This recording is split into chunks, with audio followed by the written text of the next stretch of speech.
What is up, everybody? What is up, Jets fans? What is up, football fans? What is up, hockey fans? What is up, baseball fans? You got the World Baseball Classic going on now. What's up, horror fans? What's up, fans around the world of everything? I am Midnight Mike, and this is the Midnight Mike Show coming to you from the Long Island Sound. And we are going to talk about a lot of things tonight. Breece Hall. We'll talk about the rumors. We'll talk about the rumors that he will sign before the trade deadline, or before July 15th. There's rumors that he wants to and will sign. I will believe that when I see it. As of right now, Breece Hall is being forced to be a New York Jet, and I want him to sign. Don't get me wrong. I want Breece Hall on this team. With the amount that people are talking, I don't know. We have to talk about this. But as of right now, Breece Hall was franchise tagged, and we will see where that goes. And we're going to talk about all that tonight. 2 new names have come up for quarterback of the New York Jets that I feel like some people are okay with, but it seems that a lot of talking heads are not thrilled with it, especially one of them. And we're going to talk about that on tonight's show.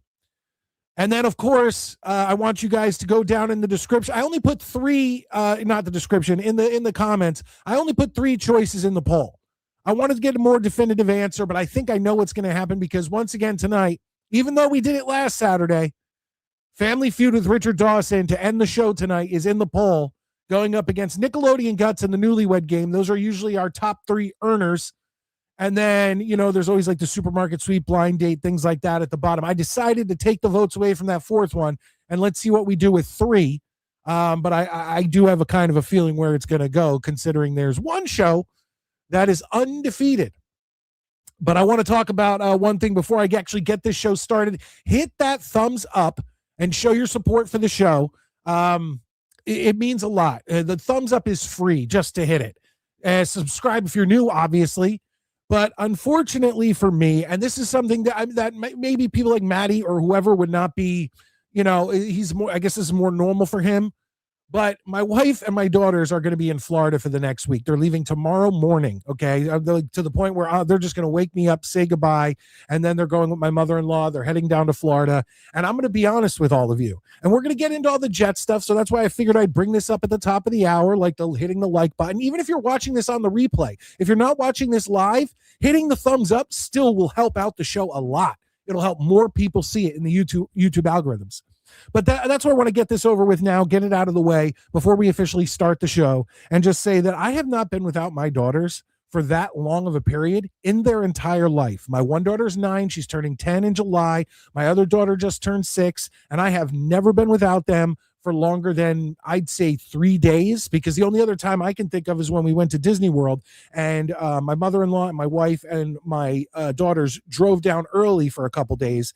I was still working, and then I drove down alone to meet them, and I think it was like a 3-day period, and that's the longest I've been without them.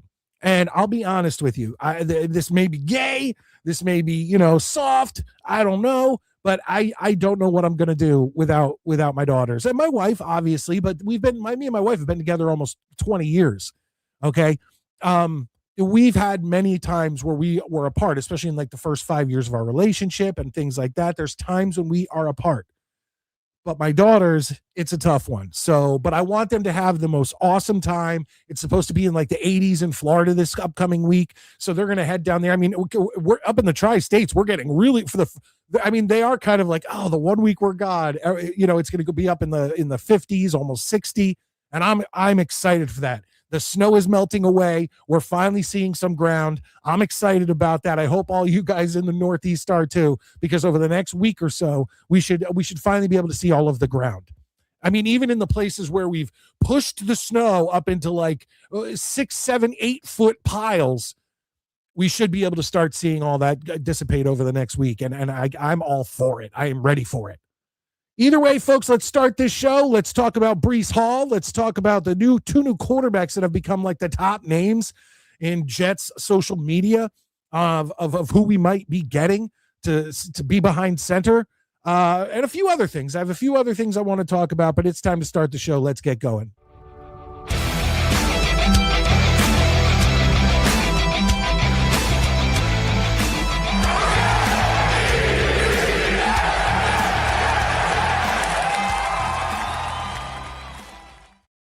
Now I'm going to shoot straight with everybody. I don't know where Maddie is. I sent out a text. I always send out a text to Maddie, to Abe, to Tommy, to Sean about, hey guys, links in the comments. You guys will be the first ones in. You guys, because they've been here since the beginning. You know, like these guys have been my right-hand guys for the past two and a half years since I started doing Jets content. So I don't know where Maddie is. If I have to, I will call him and embarrass him on the show. I will literally grab the phone and call him right from here. But first, what we're going to do is we're going to get into some of your comments. And like I said, we're going to talk about Breece Hall. We're going to talk about all this stuff, but I want to get to all like the hello comments and all that stuff. Apparently, it's Beast's birthday tomorrow. So we'll obviously have a segment where we bring on Beast and happy birthday to him. That's exciting. And people were wishing him a happy birthday in the comments section, like our boy, Sir Luca, who's one of our Family Feud team members. It's usually me, Mets, and you know what? Metz is broadcasting right now. He's broadcasting NXT Vengeance, and I actually have it set up to where I could bust in on him and see what his show is actually doing.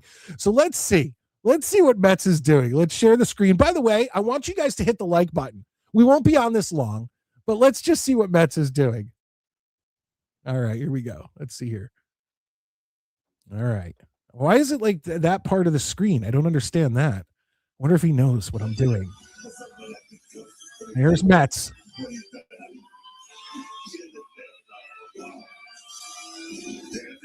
Look at all that content. Metz, you are just calm down, Metz.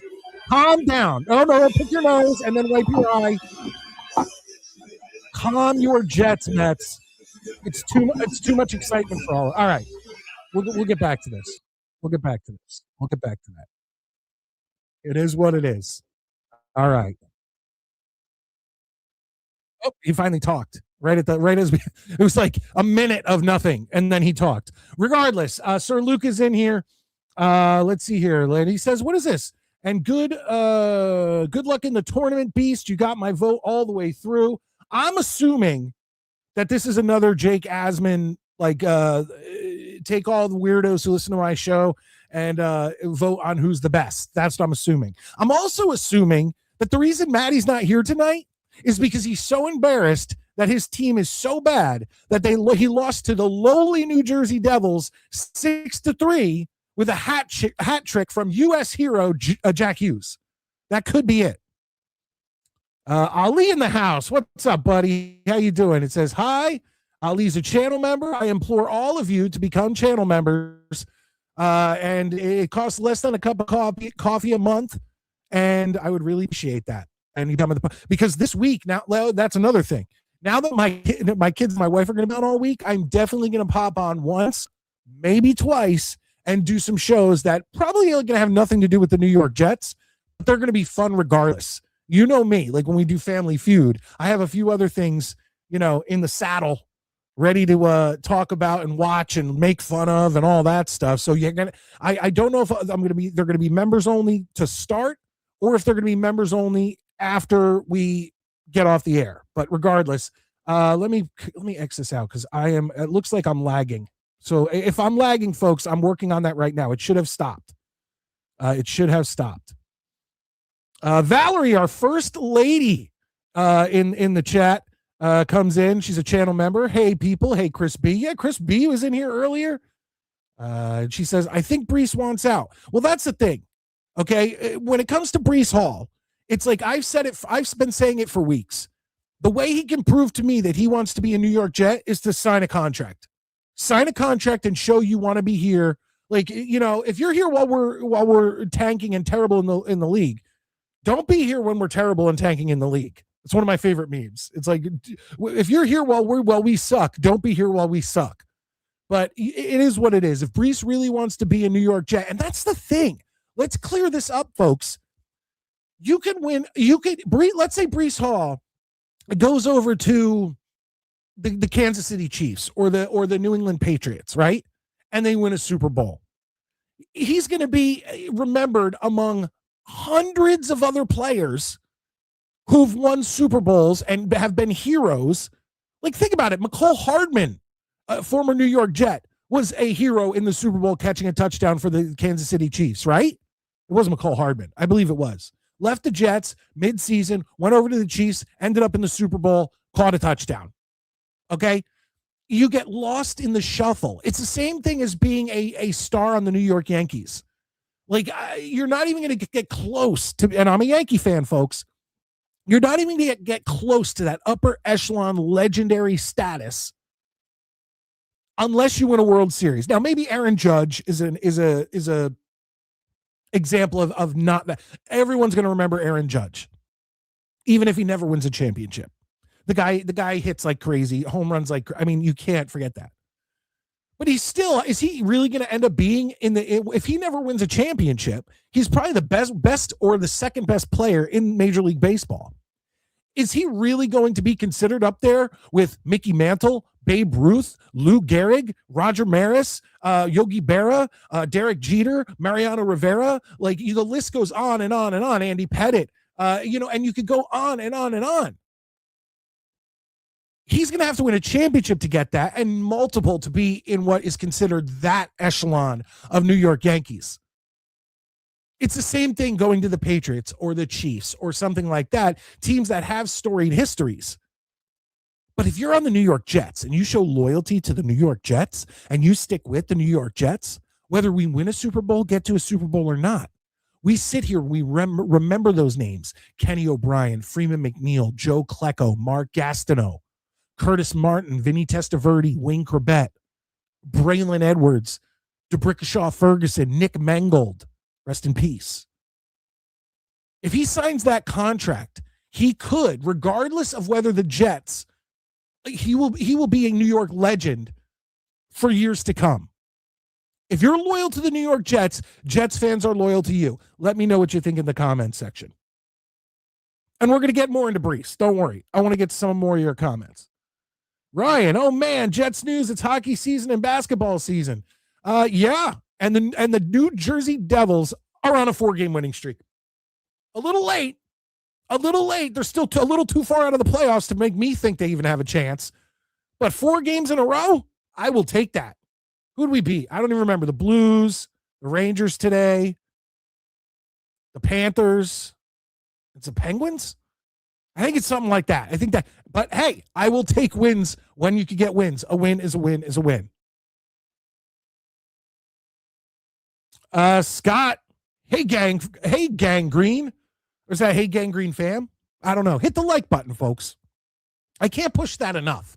It's not just for my show. Any show that you watch on YouTube, the best thing you could do to help more eyes get on that show is to just hit that like button. And maybe hype the video if you can do. I don't know if you can do that while the show is live, but after it's live, something like that. If you're watching on the replay, hit the like button, subscribe like that. It's free to do that. Now, super chats. I mean, let's be honest, we need them. I'm not just saying we content creators need them. StreamYards is $100 a month. Okay, so you start going under that, and you're just like, well, is it really worth it? If I can't even pay for StreamYard. Not to mention, I have a Rodecaster. I have 2 mics. Yeah, look. And the other headphones are attached. Look at this. Look at this, folks. Oh, God damn. What a mess. Everything's all mixed up. Look at this. Look at this. A whole nother mic. I have another camera for someone to be sitting in second chair with me. I wonder if this mic actually works. Tell me if this works. I'm going to turn down this mic and turn up the other mic. Does this mic work? Is that working? I don't know.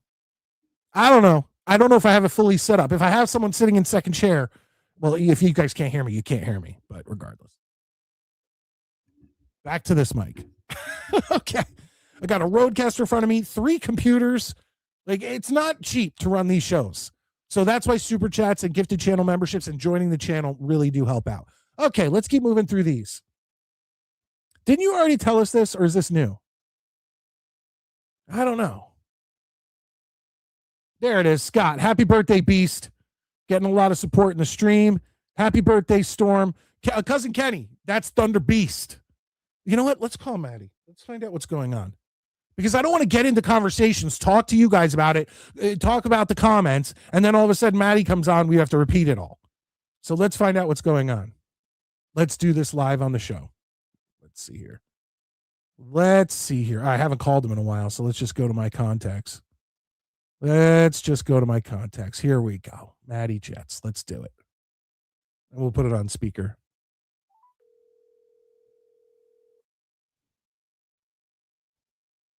Come on, Maddie. Pick up your phone.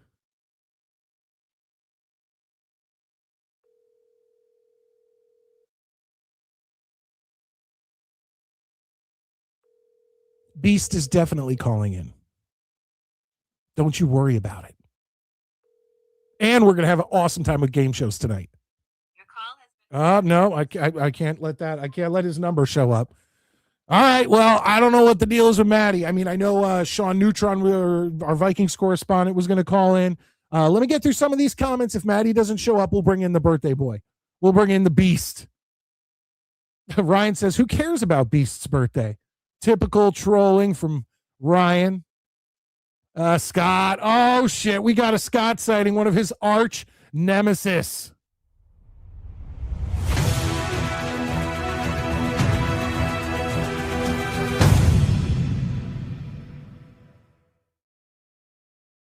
And he says, Beast, you have no birthday. You grew out of a cow patty. Wow.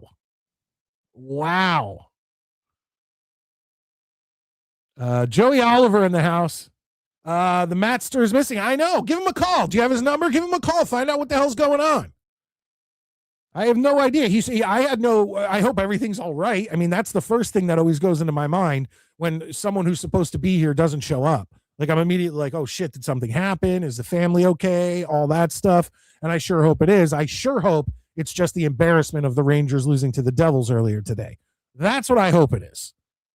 Rashad, hey, yo, what's up, Mike and Maddie? I'm coming to you live from the 716. That's Buffalo, by the way. This show goes hard. Let's effing go. Hell yeah. I like that. You get a Jets chant. Jets.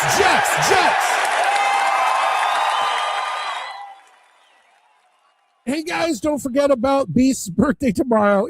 We heard it. We got it. It's Beast's birthday tomorrow. I like Sean Neutron. I do, too. And, he's the only person who's a regular on this show that was a regular on my podcast that I had for 10 years from 2013 or 2013 to 2023. Like, he's the only...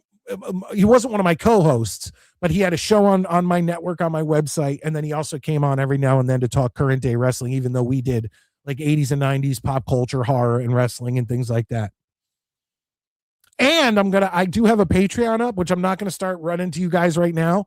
I want to start uploading old episodes of my show, of my old Midnight Jury podcast to it. And then once I get a bunch, then I'm going to start giving out the link and whatnot. You guys are not going to believe what we used to say on that show. Like, we were in our early 20s, our mid 20s, things like that. And we got a little dicey into our 30s, and we didn't give a shit back then. We said the fucking most raunchy, nasty stuff, but we were kind of like, because we came off of doing like pro wrestling characters. And so we were like literally trying to get a rise out of people. Like, we'd say things just to get our audience pissed off or to pop them. So it was what it was, but you guys aren't going to believe it when I finally put that up. Busting on Mets. I'm not going to do that again. I don't want to fuck with Mets. 2 weeks ago on the Asman show, Beast was saying it was his birthday on the Asman show. Oh, so he's a liar. Is Beast a liar? I hope he's not. I believe I'm a truster of Beast. So I think when he says he won 75 world championships and he's written 8 books and all that, I buy into that, and I'll buy those books. I just got to figure out how to do that. Happy birthday, Beast. Mine was Tuesday. Happy birthday, Brian. There we go. Beast is a fraud. Sir Luke, are you turning on Beast? Jesus Christ, people. Devils thumped them. They did, Kenny. And look, and I won't be a sore loser. Congratulations to your Islanders. They're playing great, and it looks like they're playoff bound. And last year, the Devils were the only team in the tri-states to hit the playoffs. This year, it seems that oh, my phone's buzzing. Let's just see if that's Maddie. Hold on, folks.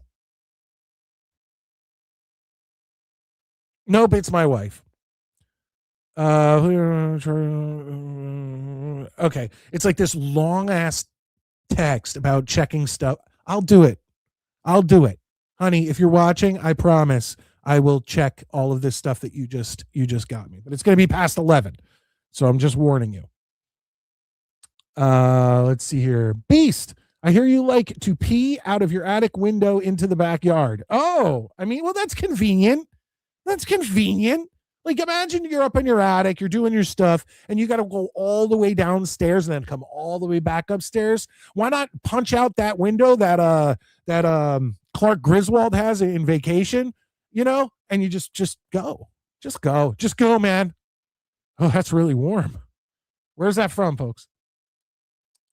Scott, what's up, everyone? I want out of being a Jets fan. What the fuck? Stuck with the Jets.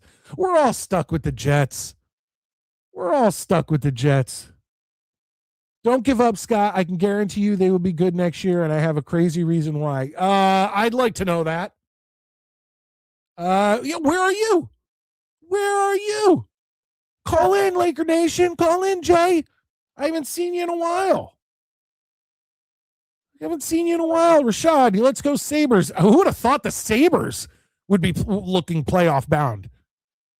And the Sabres are the only team that's like neck and neck with the New York Jets on professional teams and their playoff drought. And the Sabres are about to make the playoffs. So that just, once again, Jets fans, it's just another example of how shitty the Jets are.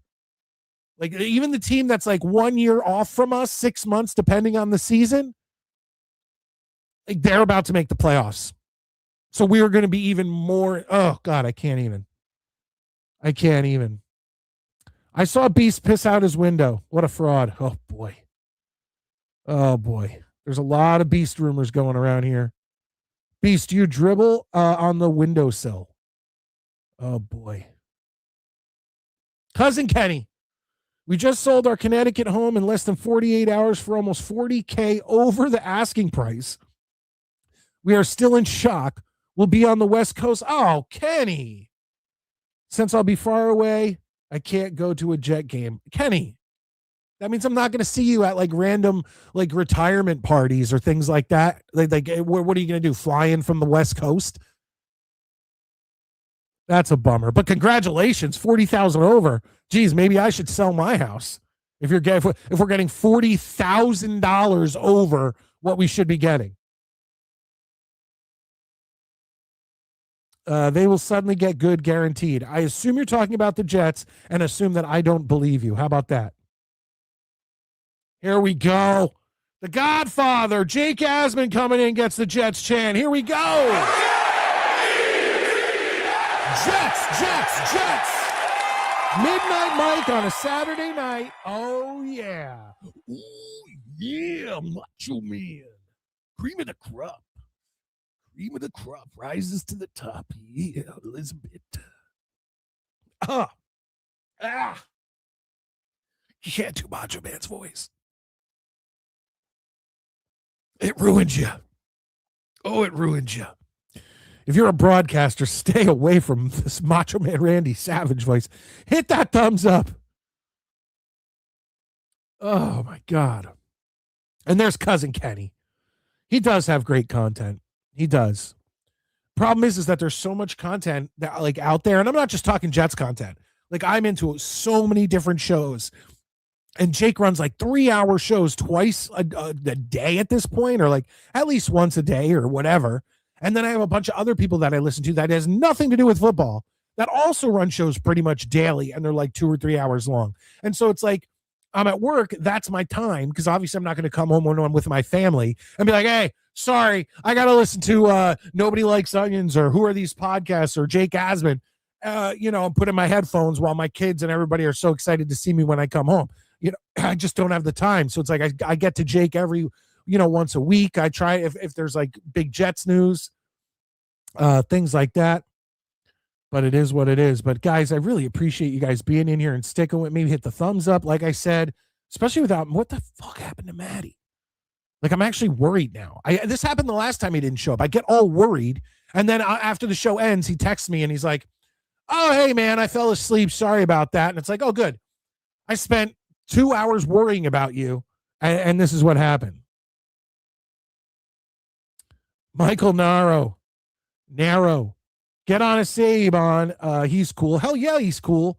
But he's a tough one to get. If most of you don't know, his wife doesn't love the fact that he goes on the internet and talks. So he has to be a lot more stealthy about it. That's why the last 2 shows he was on in his home studio and free as a bird, because his wife and his daughter were at some gymnastics competition out of state and he could come on. And that's why when he comes on, when his wife's in town, he's in his car, broadcasting from work. Yep, you heard it here first. Jets will be good next season because I'll be far and away and I can't go to games. Oh, is that your reasoning? I don't know about that. I don't think that's necessarily the best reason. But let's see. Guys, do me a favor. Like I've said, hit the thumbs up button. We're about to get into more Breece Hall talk about the contracts that is rumored that he's supposed to get. And then we're also going to talk about the 2 biggest quarterback names that have been floating around Jets social media. But first, I told you he's here. So he has a birthday tomorrow. Let's bring in someone you guys seem to like. Half of you seem to like to fuck with, and half of you seem to love. Let's bring him in, ladies and gentlemen, the Thunder Beast. What's up? Breece Hall needs to stop crying like a baby and just take the damn money. Is it that hard? No. But to all the crybaby, idiotic, nonsensical, blowhard, ass-licking, clown-sucking, douchebagging, goozle nozzle blowhards, half of you idiots on here, no respect, nothing new. You're just a plain zero. That's why in about a few minutes, you're going to get a little taste of Andrew, baby boy.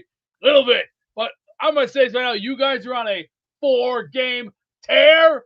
You're just getting started. You got a long way to go. Unfortunately, we're not just getting started. We only have like 20 games left, and we need probably to get in the playoffs, 15 points out of those 20 games. Ooh. Well, that could be easily taken care of. All you guys got to do is control the puck, learn how to operate, work as a team, and take good care of business. That's all you need to do. But I'm also hearing rumor going around that Geno Smith is wanting to come back here. I don't think so. No fucking way. I don't know. Hold on. Wait. I don't know. I don't know if the rumor is that he wants to come here, but the rumor is. No way I want that loser around here. That guy was a joke. I seen that guy play. He was garbage. He's a bum. He should be bagging groceries at the nearby 7-Eleven. That's a goddamn guarantee. And let me just say this right now. Aaron Glenn better listen right now and better listen good. Hey, Glenn, get close to the internet. Get close to the screen. I want you to listen right here.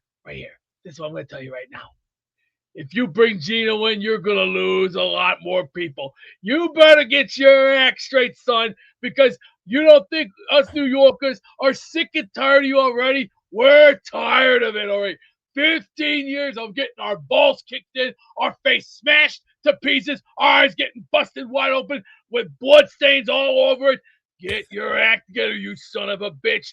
Either you better get it together, or I got 5 stallions that will love to do this job because they can take it to the limit, and I'll take it to the limit with spending rate because I will cut a big deal that you cannot do, pal.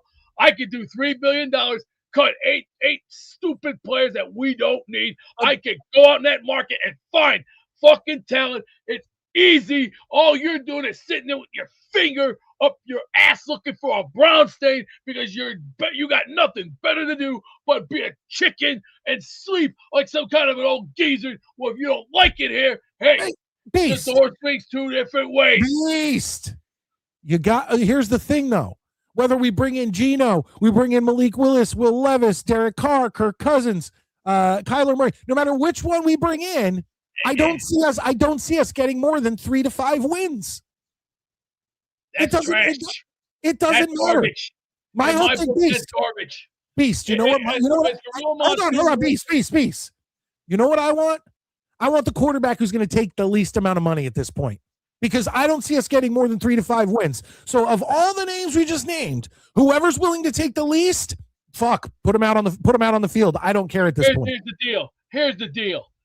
With the $3 billion that I'm talking about, we're gonna cut every bit of red tape. We're gonna cut 8 stars that we don't need because they're too old and they're out of date and out of touch. It's like an example. When meat goes bad, you throw it in the garbage. You get fresh new talent. It's not this hard.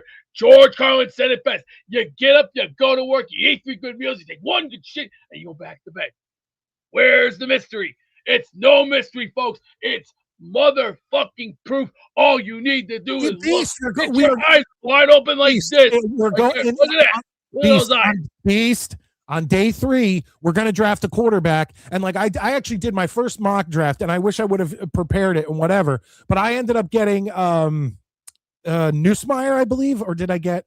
I think I got Nussmeier in like the fourth or fifth round, and I got him at a pretty good deal. But we're not going to throw him out there. We need a veteran. So if I put out all those names and I say Malik Willis and Will Levis and Derek Carr and Kirk Cousins and Kyler Murray and Geno Smith, who would you want to be the veteran? I already know which stars I want. I want them right out of college.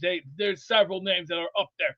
Batman Bane, a big example. No, I'm not Batman talking about Bane that. has an arm on him. I'm not talking about Beast. You're not listening. Beast, you are not listening. I'm not talking about in the first or second round. I'm saying if we draft a quarterback in the 4th round, let's say, and we're not going to just throw him out there. He's going to have to sit. So who are we bringing in as a veteran quarterback to take the first snaps of the season for the first 6 to 10 games? Well, if you want some names out there, let's see what Carr can do. But he's got to prove himself here first because remember, New York is known to have 15 of the top newspapers here in the United States. And why?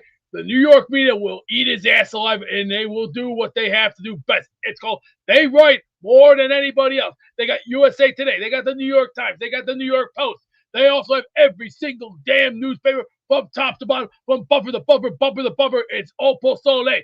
See, there's a difference. And also, the World Cup's coming up. I'm not ready. I'm not worried about that. I'm worried about getting some guys that I want. And yes, Miss Valerie, you hit the nail right on the head. Geno is a loser. Always was, always has, and he couldn't even throw a football to save his own ball sack for a nickel.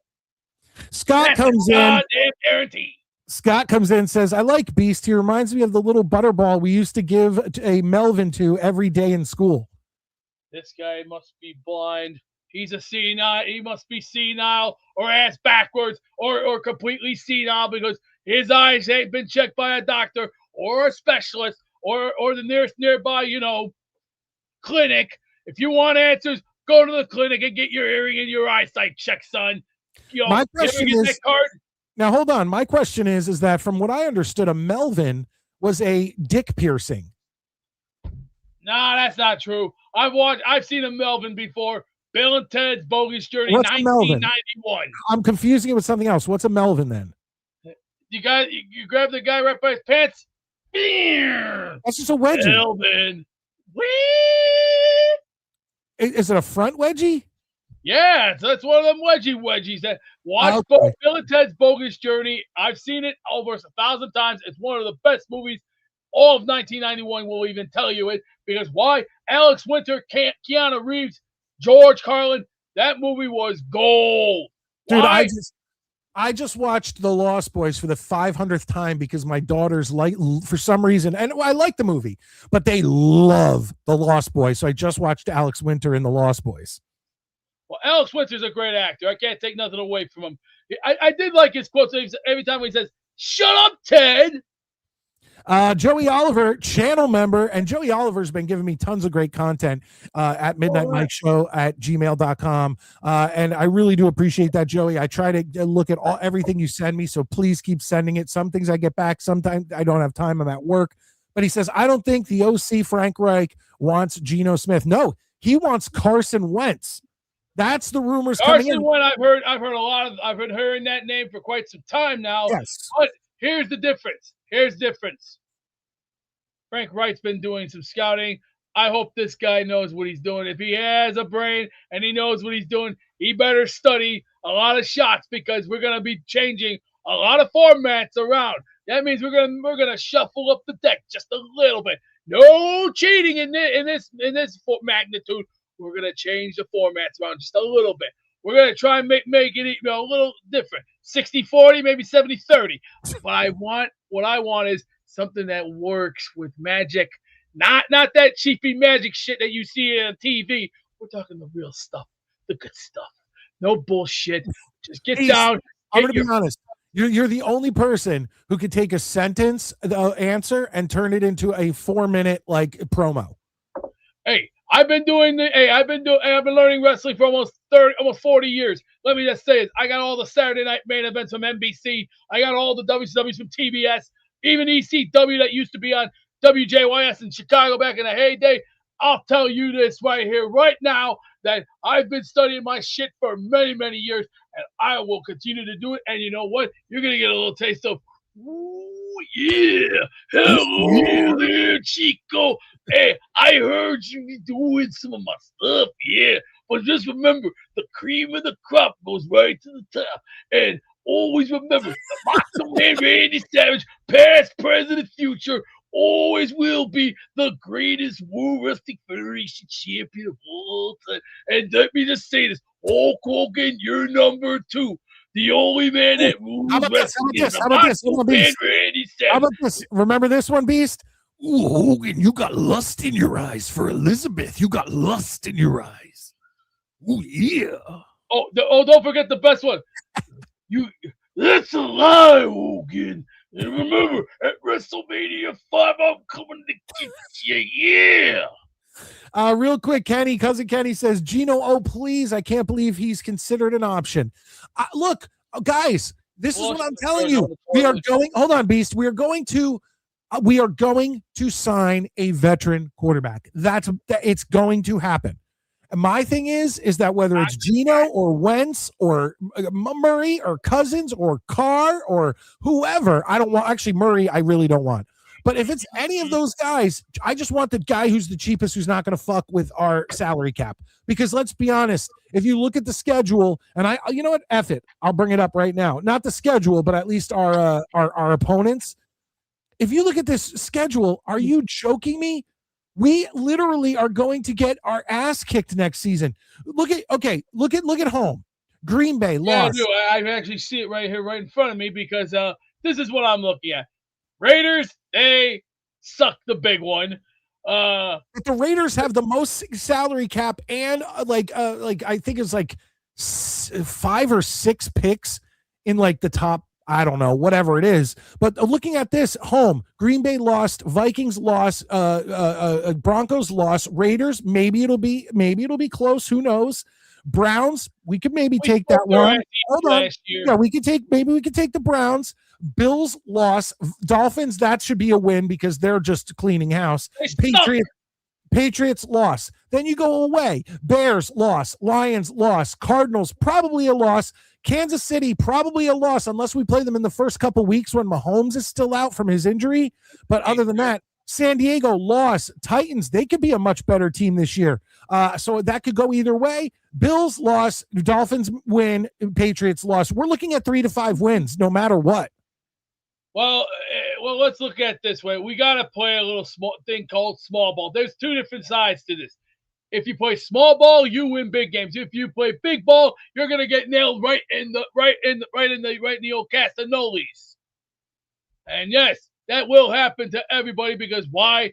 You don't play play with money like this. See, I'm gonna tell you how to play your money. Spend it wisely. Spend it wisely. Don't be stupid. And if Woody would listen and get them 10 hearing aids that he's going to need, because he's going to need about 10 hearing aids because he's old. Yeah, sure, he's a little senile, but let me just say it's about Woody. He needs to wake up and smell the roses because, there's not going to be many years left for him to be on this planet if he don't get his ass out of the grave and get his head right and back in place like we used to do. From 98 to 10, we were a fucking force to be reckoned with. Look at us now. What the hell is this, team? This ain't no force. This looks like. Hey, listen. This is like regurgitated dog shit. Listen, Beast, I appreciate you coming on. I got other people coming in, including my co-host. So if you have Andrew, give me one. Give me one dice. Give me one dice quote. Little Miss Muffet sat on her tuffet, eating her curds and weighing. Along came a spider, sat down beside her and said, "Hey, what's in the bowl, bitch?" Oh! Thank you, Beast. I appreciate it. Woo-hoo! All right. Thank you, Sir Luca. Midnight Mike is the Beast Whisperer. I try. It's hard to keep him under control, but he knows what he's doing. He's good. He's. Hey, look, he cuts promos. Ladies and gentlemen, my co-host and the Beavis to my butthead.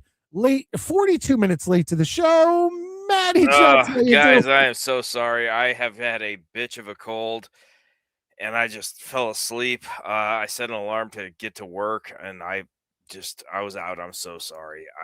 Dude, it's not a problem. Like it's just a regular ass cold. It's nothing major. It's just one of those. It's that time of year. So my apologies, guys. I saw your text and I was like, oh shit. I didn't realize how late it was. Dude, it's completely okay. And I said this earlier on the show.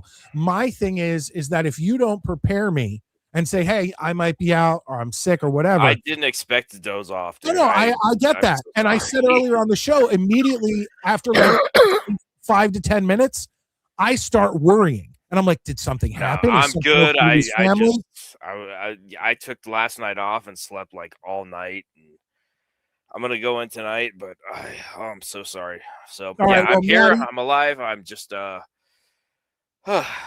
peaked. See, I originally thought that you couldn't stand the fact that your team proved to be the worst of the worst. Because I'm quite proud of that. The Devils play the Rangers. Both teams suck. They're so bad. You guys beat us, what, 6-2? 6-3 with Jack Hughes' American Hero hat trick. Yeah, so, they're so bad, dude. Oh my God. All right, well, we're behind. So here's what we're going to do, Maddie. I got somebody waiting in the green room, so we're going to bring him in. And we're going to see what he has to say. And then quickly, me and you will talk some Breece Hall. We'll talk about this quarterback situation, and you could get to work. All right. Ladies and gentlemen, actually, I think I know exactly who this is. I think he's the brother of a person who used to call into the show all the time. Ladies and gentlemen, Mr. Mikey Woodruff. Hey, how you doing, guys? How you doing? All the way. The Jets all the way. Super Bowl next year. Oh, yeah, that's a big ask, Mikey. But let me do a quick trivia. Maddie. Yeah. If Mikey was the brother of anyone who used to call into the show all the time, who would that be? Bobby Midnite. Bobby Midnite would be my guess. Yeah. Well, there you go, Mikey. How's Bobby doing? Good. He's getting better. He's at home now. Good to hear. So, Mike, we should get a quarterback. We should got that Philadelphia Eagles quarterback. Carson Wentz. Is that who you're talking about? The Eagles quarterback. The backup or Carson Wentz, the old quarterback for the Eagles? No, the backup of the Eagles. Okay. Well, what do you think about Mikey? What do you think about the rumors about Geno Smith or Carson Wentz coming to the Jets? Oh, that'd be good. I think that would be perfect. You think? Well, if Carson Wentz get hurt, Geno Smith go win the Super Bowl.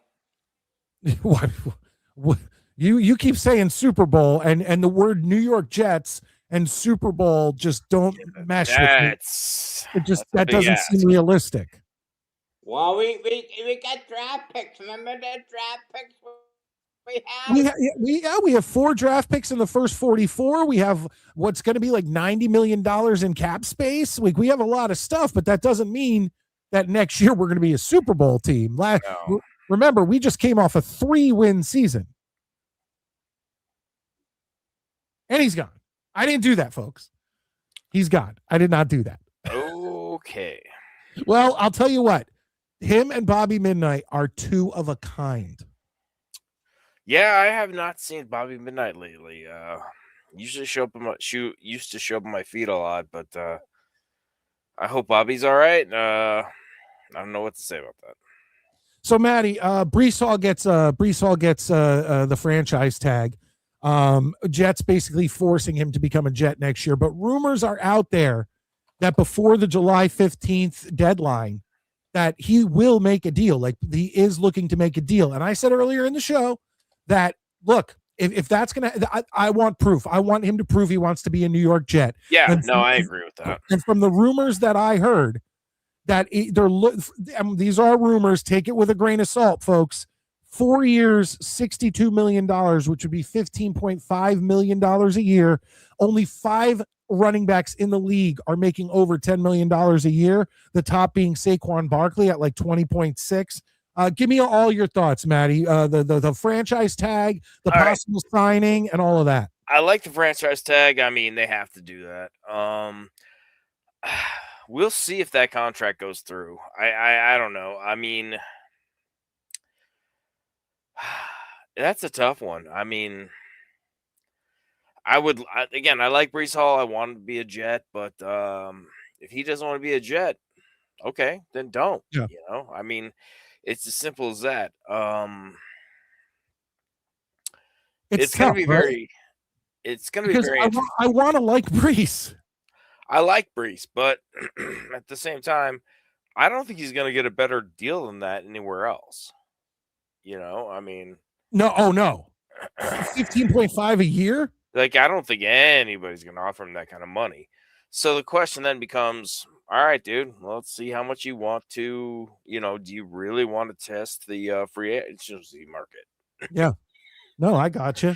and that's big money for a running back. That's huge money for a running back. If Saquon is a proven running back workhorse, Breece is not in this, as much as I know Jets fans probably don't want to hear this. He's nowhere near Saquon Barkley. He's a great running back. No, he's a great running back, but he's not Saquon Barkley.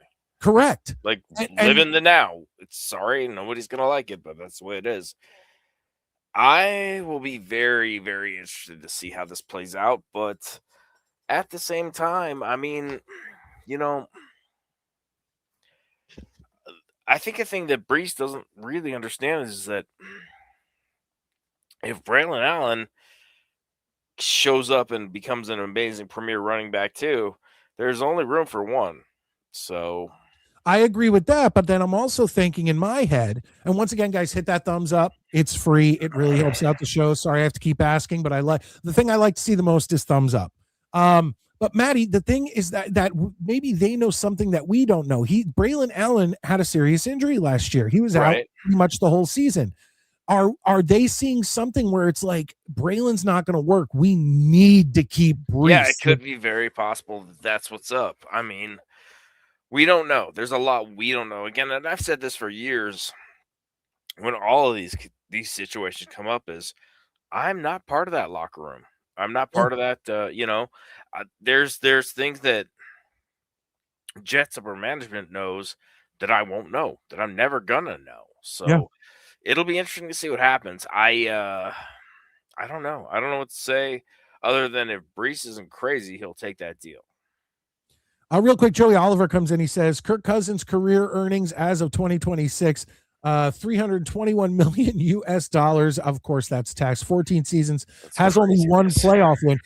I'll tell you what, Kirk Cousins, out of every quarterback that I've ever seen, knows how to rip people off of money. Yeah, he is 100% a snake oil salesman for sure. And once again, can we blame him? No, I mean, I'm not mad at him. I'm just like, dude, trust this motherfucker, but with anything but your wallet.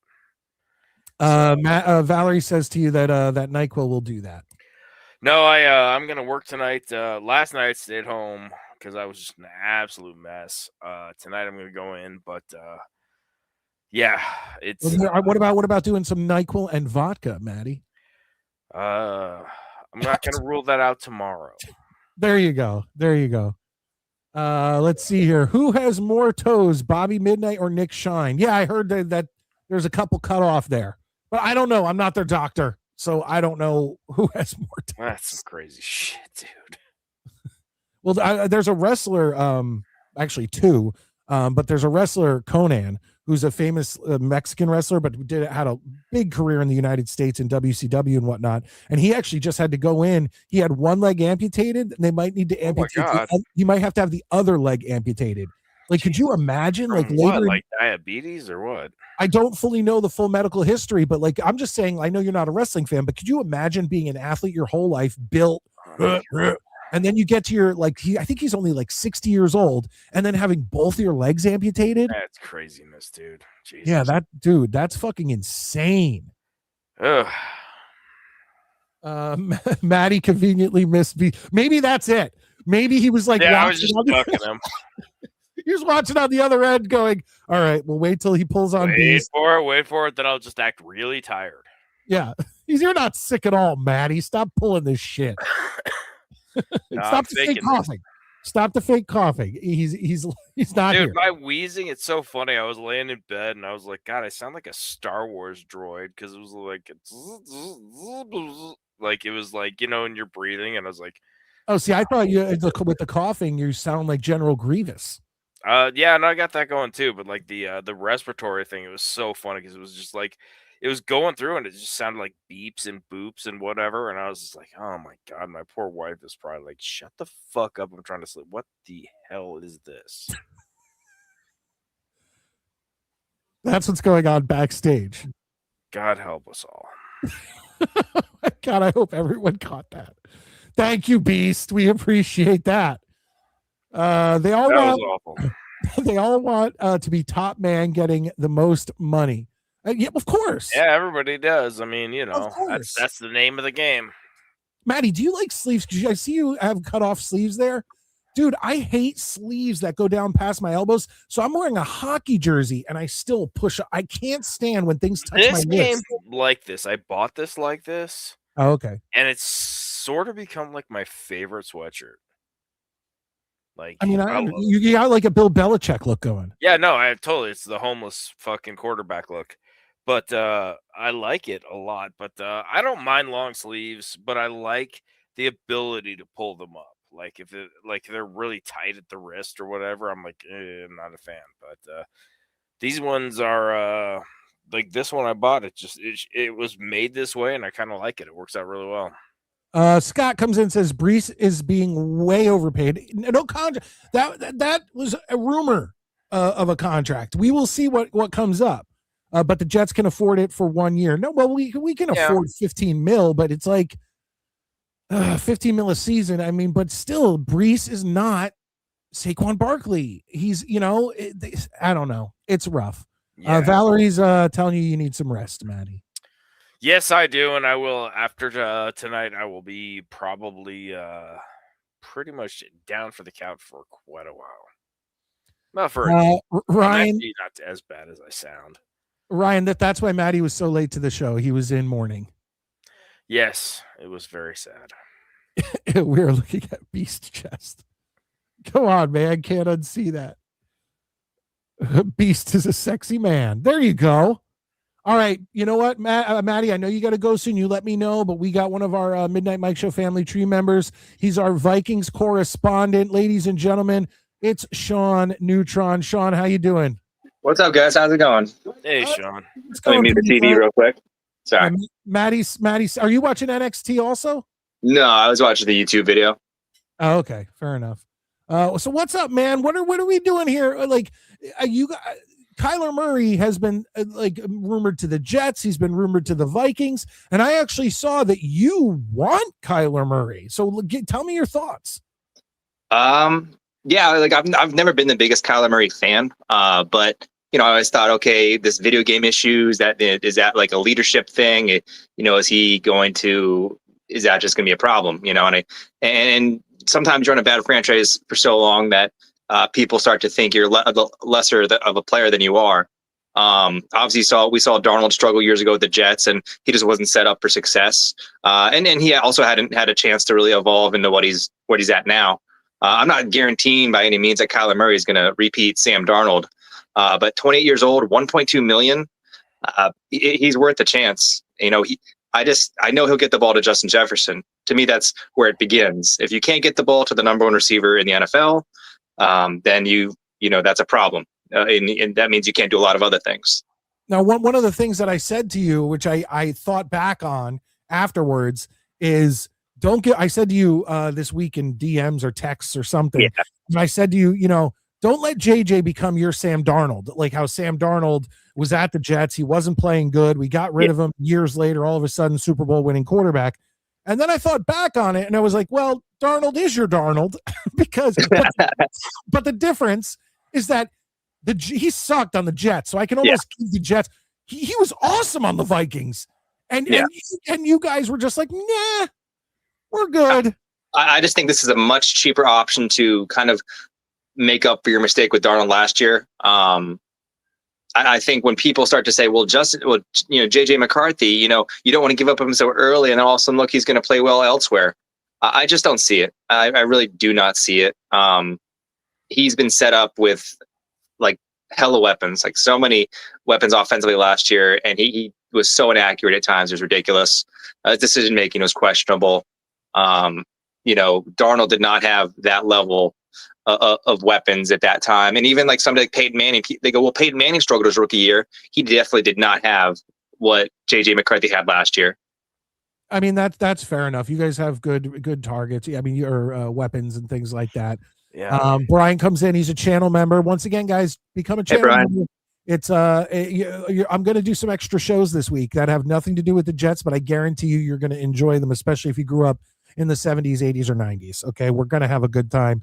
And I don't know if they're going to be members only right off the bat or after I go off the air. Maybe one will be one will be the other. But either way, both are going to probably end up being members only in the end.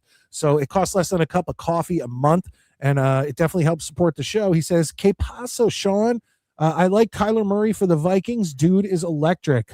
Do you? I mean, I guess you agree with that.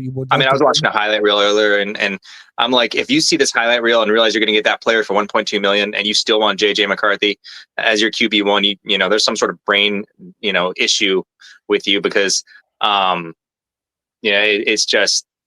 I think there's a thing going around where people are trying to convince themselves. They're going, well, we don't want Kyler Murray. We want Geno Smith because JJ McCarthy will have a chance to beat him out in camp. I'm like, why would you not want the best possible quarterback? Well, here's the thing. If they do bring in Kyler Murray and JJ in camp is clearly showing the better quarterback, because camp can be deceiving. No matter how you look at it, camp can be deceiving. Let's say that JJ is clearly the better quarterback in camp. Are you okay with him being the starter over Kyler Murray? That would be hard for me to see that happening, but no, there's not a thing in the world that convinces me JJ McCarthy can lead this team. Now here's another thing. Okay. Valerie, channel member, first lady. Thank you, Valerie. Hey, Valerie. Says Vikings screwed Darnold too. But here's the comment I want to get to. Murray's 5'10". The Jets OC likes a taller quarterback. I think almost all do. When you have offensive linemen who are 6'3", 6'4", 6'5", and bigger, you want a quarterback who can see over his offensive line at least to a point. 5'10" is an ask, Sean. Yeah, but I think some of his abilities can make up for that. And DeAndre Hopkins, he was, speaking on it. Obviously, he's the one who's played with, Kyler Murray, and he says, he'd love to see him and Justin Jefferson. He thinks he could that the pair could do really well together. If Jordan Addison can keep his nose clean and out of getting arrested again, I think he'll be fine. Yeah, like I said, I was never the biggest Kyler Murray guy in the beginning, and But 1.2 million because the Cardinals are going to be paying him 36 million. I'll take that 28-year-old over the 36-year-old past his prime Geno Smith every time, and that comes from a West Virginia fan too. Well, the last thing I'll ask Maddie, because I know he needs to get going, and Scott comes in and says, Kyler blows. Look at what watching JJ causes. That's cold. But Maddie, real quick, the biggest names in Jets social media this week for our quarterback have actually been Geno Smith and Carson Wentz. Your thoughts? I've seen that. I don't know how to feel about that, honestly. I mean, Geno Smith, I don't want Geno Smith to come back here. I feel like that's just going to go poorly. Yeah. Carson Wentz is a possibility, but He'll be healthier at least, because he was pretty banged up last year at Minnesota. yeah, But I mean, it's still not what you want. Yeah, I don't. I mean, the only problem with Geno is I'm afraid he comes in and he has to be like not getting his jaw dislocated. Yeah. He's going to make some bets early on, and no, I mean, I don't even know, dude. Like, did you see what Wendy's did? They actually said you can be our chief tasting officer, and then he screenshotted like an article about Wendy's struggling, like in quarter or whatever, and he screenshotted and quoted their tweet and said, "Get your cheddar up." I mean, I like that, but you don't want to. I don't think you want to go to war with Wendy's social media. Not at all. But I just thought it was hilarious, though. No, Wendy's social media is brutal. They'll find a way to come I back. feel like the Jets just need to make their peace with the fact they're going to sign the bottom of the barrel quarterback, and I think it helps them get that number 1 pick next year anyway. What about somebody like Anthony Richardson? My whole thing, and I said this earlier in the show, I don't know if Maddie heard it, if he got in at that point, is when you look at all the names associated with the Jets over the past month or so, and you have Malik Willis, and you have Will Levis from Abe, and you have Derek Carr and Kirk Cousins, and Geno Smith and Carson Wentz and Kyler Murray and all these people.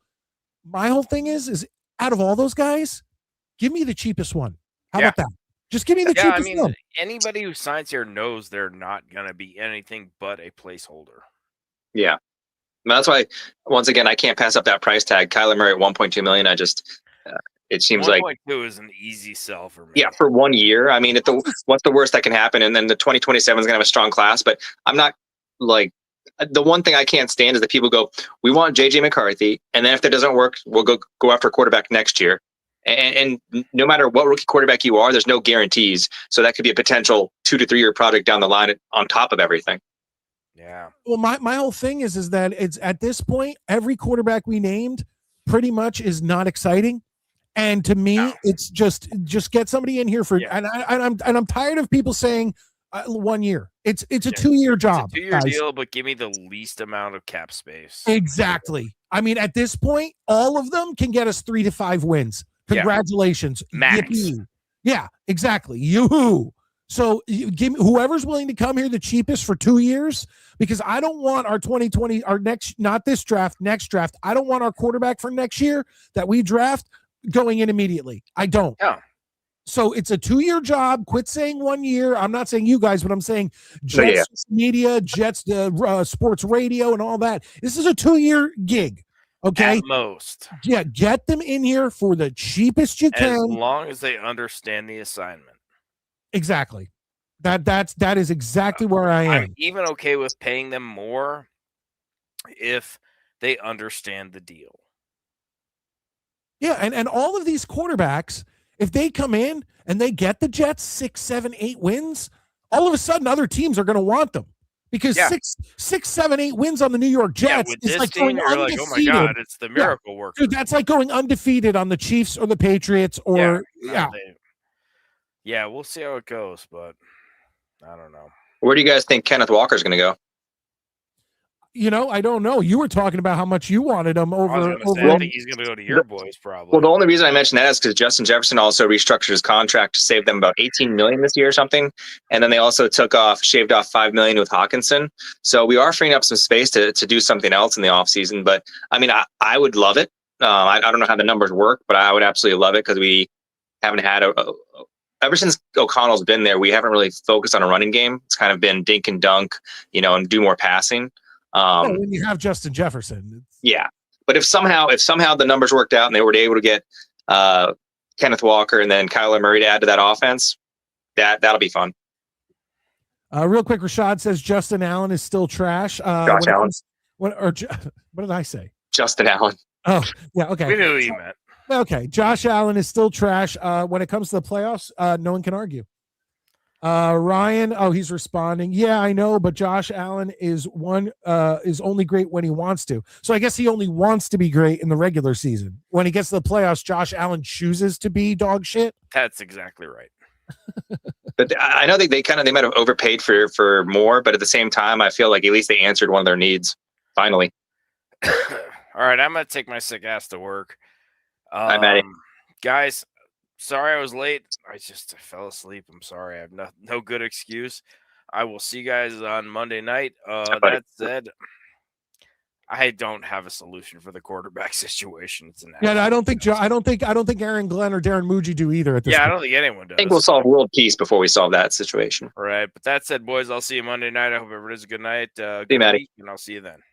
Have a good one. And then Brian comes in and says, Godspeed, Maddie. Scott points out that the Jets still have Justin Fields. Yeah, I what's going on here? How did he not get released immediately? That's what I thought about Max Brosmer. How is he still on our roster? There's things that people are doing. Once again, it's like no one expects the Jets to keep Justin Fields. So why wasn't he released immediately? If he's on this team, are the players already released, or do they have to be officially released? And then free agency starts Tuesday, right? Or on the 12th? Yeah. I mean, you're asking the wrong guy because I don't follow. I've always said this a million times. Yeah. I appreciate you and Tommy and people like that coming on the show because I'm a fan. Okay. Yeah. I do follow as much as I can. I do look at people's tape when I can. But I work 40, 50, 60 hours a week. I have a wife and a family. I am just a lunch pail, top of Giant Stadium, conditioned hot dog in my hand, beer being spilt on me, Marlboro's being smoked on me, fan. That's the thing is I'm the same way. Like I don't look at myself as some sort of football mind by any means, but when Tommy gets on here, he always breaks it down, and I'm always really in awe of what he can do. I might have a little more free time in my hands to peruse Twitter and other things, with not having kids and a wife like you do. But at the end of the day, it's we're just fans giving our opinions. Ryan says, Justin Fields is a loser. Yeah, look, Ryan, I know you're not a Jets fan. I know you're a Patriots fan, but I'm not going to argue with things that are just fact. Yeah. It is what it is. Just like the Bills don't have a Super Bowl, the Jets do. That's fact. I won't argue with the fact that the Jets have won 6 or something playoff games since the World Trade Centers went down, and the Miami Dolphins have won 0. I just speak facts. Yeah. It's facts. Brian says, trade Fields to the Rams as a punt returner. They're giving up picks like 20s in his strip club. I would have said singles. If you McVay has shown that he is not married to any picks. He'll get the win now players if he can. Not that Fields is a win now player, but. Mike, do you want me to help co-host? Rashad, you can. Hey, look, at this point tonight, we are getting into the second hour, and that's when I get into the Family Feud or whatever game show wins the poll. Vote in the poll, folks. Hit the like button. It's free. Vote in the poll. It's free. And usually I have Mets come in and do that with me. And then obviously guys like Scott and Sir Luca and whatever come in and give their takes during our game show watch along. But any Monday nights, Saturday nights during the first hour and a half, feel free to call in whenever you want. I will always try to get to people when they come in and I see them in my green room. Just like I get to Mets, just like I get to the Beast, just like I get to Abe. I always try to get to people. There are no solutions. Thank you, Nutty Squirrel. I agree. There are no solutions for the New York Jets at this point. Next year, it's going to be just as bad as this year, and we have to get used to it. Our buddy here, Sean, may have actually hope for next year. Who knows? But as a Jets fan, and I tell people with the Vikings right now, or say if we had Kyler on our team last year, I think that's soon. We had 9 wins. You get some decent quarterback play, like more than decent with him. I think that's 12 wins right there. I think. You really think Kyler Murray would have gotten you 12 wins from 9? Mm-hmm. Really? Yeah. I think you're overstating that. I think if you guys got 9 wins last year, Kyler Murray gives you 10. We got 9 with like literally the most atrocious quarterback play I've seen collectively from a team. I can't even recall when the last time I saw QB1 and QB2. But it can go either way, Sean. We had horrendous QB play too, and we had 3 wins. It's how the ball drops, how the ball bounces. Yeah. You know, good. And there's no guaranteeing that what we've seen with the Cardinals, you would exactly see with Minnesota. But it's just hard to say that with I would say you could argue that the Vikings have either the best or second best receiving core in the unit, or like duo in the NFL. Maybe Chase and Higgins is up there, and but anyway, I just think that with Kyler Murray with those weapons, now the offensive line, there's some things you have to fix along that. They just had Ryan Kelly retire, unfortunately, but hopefully he enjoys his retirement. Did you see that one person trying to crap on that Bears center for retiring? No, I didn't. So the Bears center retires. The guy goes, well, 1, I hope he's okay, but 2, there should be some sort of penalty for guys who's retiring. How do you penalize someone who just retired? Like, yeah, it makes no sense. 27 years old, and he probably had to make the hardest decision of his life that he did not want to make for the betterment of his health. So I mean, I can't fault any NFL player for retiring. If you think it's for the betterment of yourself and your family, go for it. Ryan says, I voted Family Feud. I will be closing that poll momentarily, and we will be getting to whatever won. We will see. Knicks are in Hollywood to play the Lakers tomorrow. I mean, then I just did you see that LeBron flop where he didn't know which arm to grab? Oh my God! And you see and in the slow motion replay, it didn't look like he hurt any arm. No, he didn't touch Jokic at all. And then the only thing you could even surmise is that he might have bumped it on the way down, but even then it would be the one arm.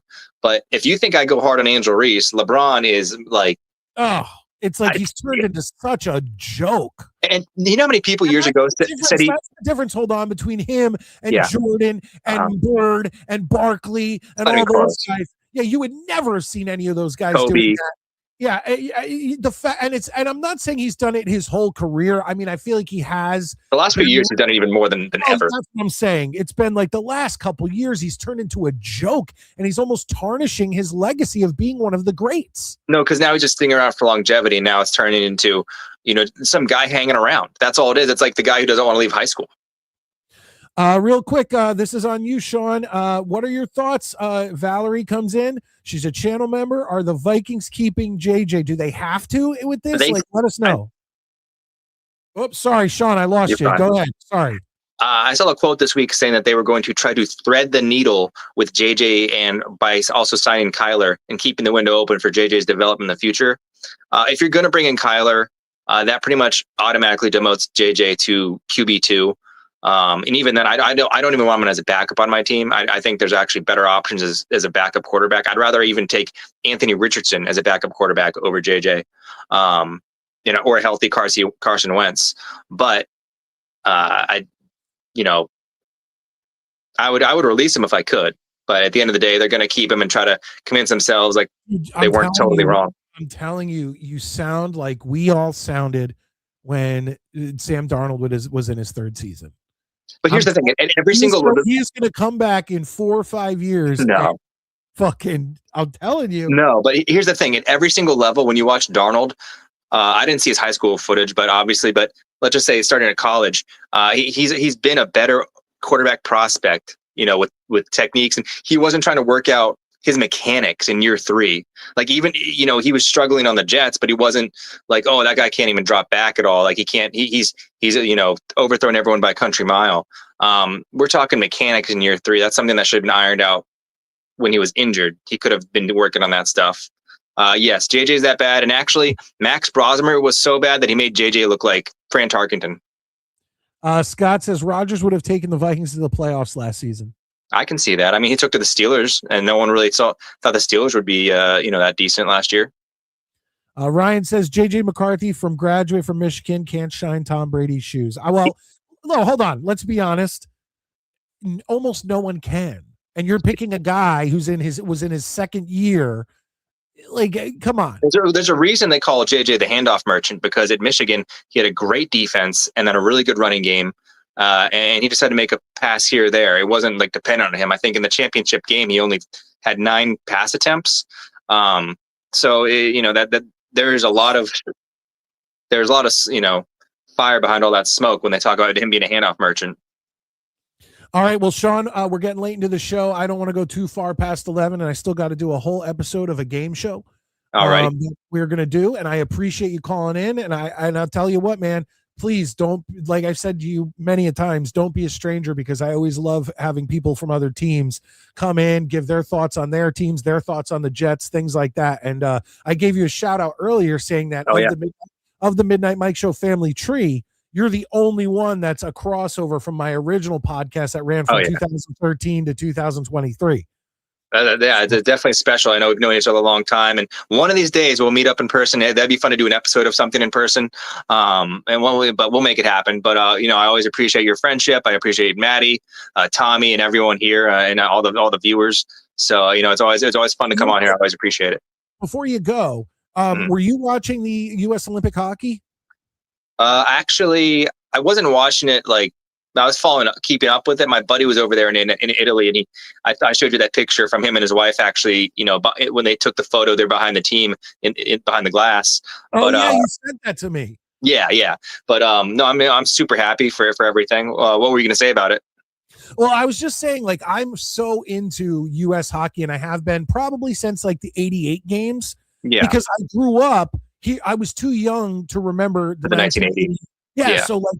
For the first 5, 6, 7, 8, 10 years of my life, all I heard was about the Miracle on Ice. And I still heard about it to this day. I still watch any documentary that I can, and a new Netflix one recently came out, and it's outstanding. Although I if anyone wants to watch the best Olympic 1980 documentary, find the HBO one on YouTube, because that one, they actually interview Soviet players also. Oh, wow. Whereas in the Netflix one, it's just the original team getting back together, going to Lake Placid, going to the Herb Brooks Arena, which it's now renamed. And whatever. It's great. Whatever. My point is, it's great. And I have been into wanting to see the U.S. Olympic men's hockey team win a gold since 1988, when I was 8 years old. Yeah. And, whatever. The World Baseball Classic, for some reason, I just don't care as much.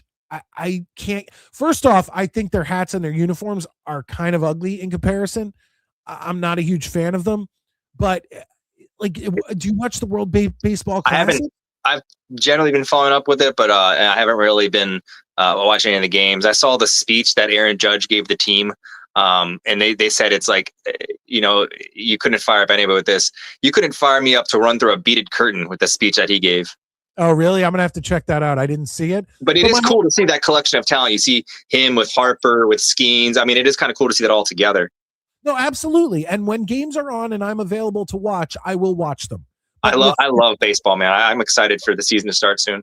Well, my whole thing is that with the hockey, even if I was at work, I was streaming the games and making sure I watched every minute of every game. Preliminaries, playoff, elimination rounds, gold medal. I was watching.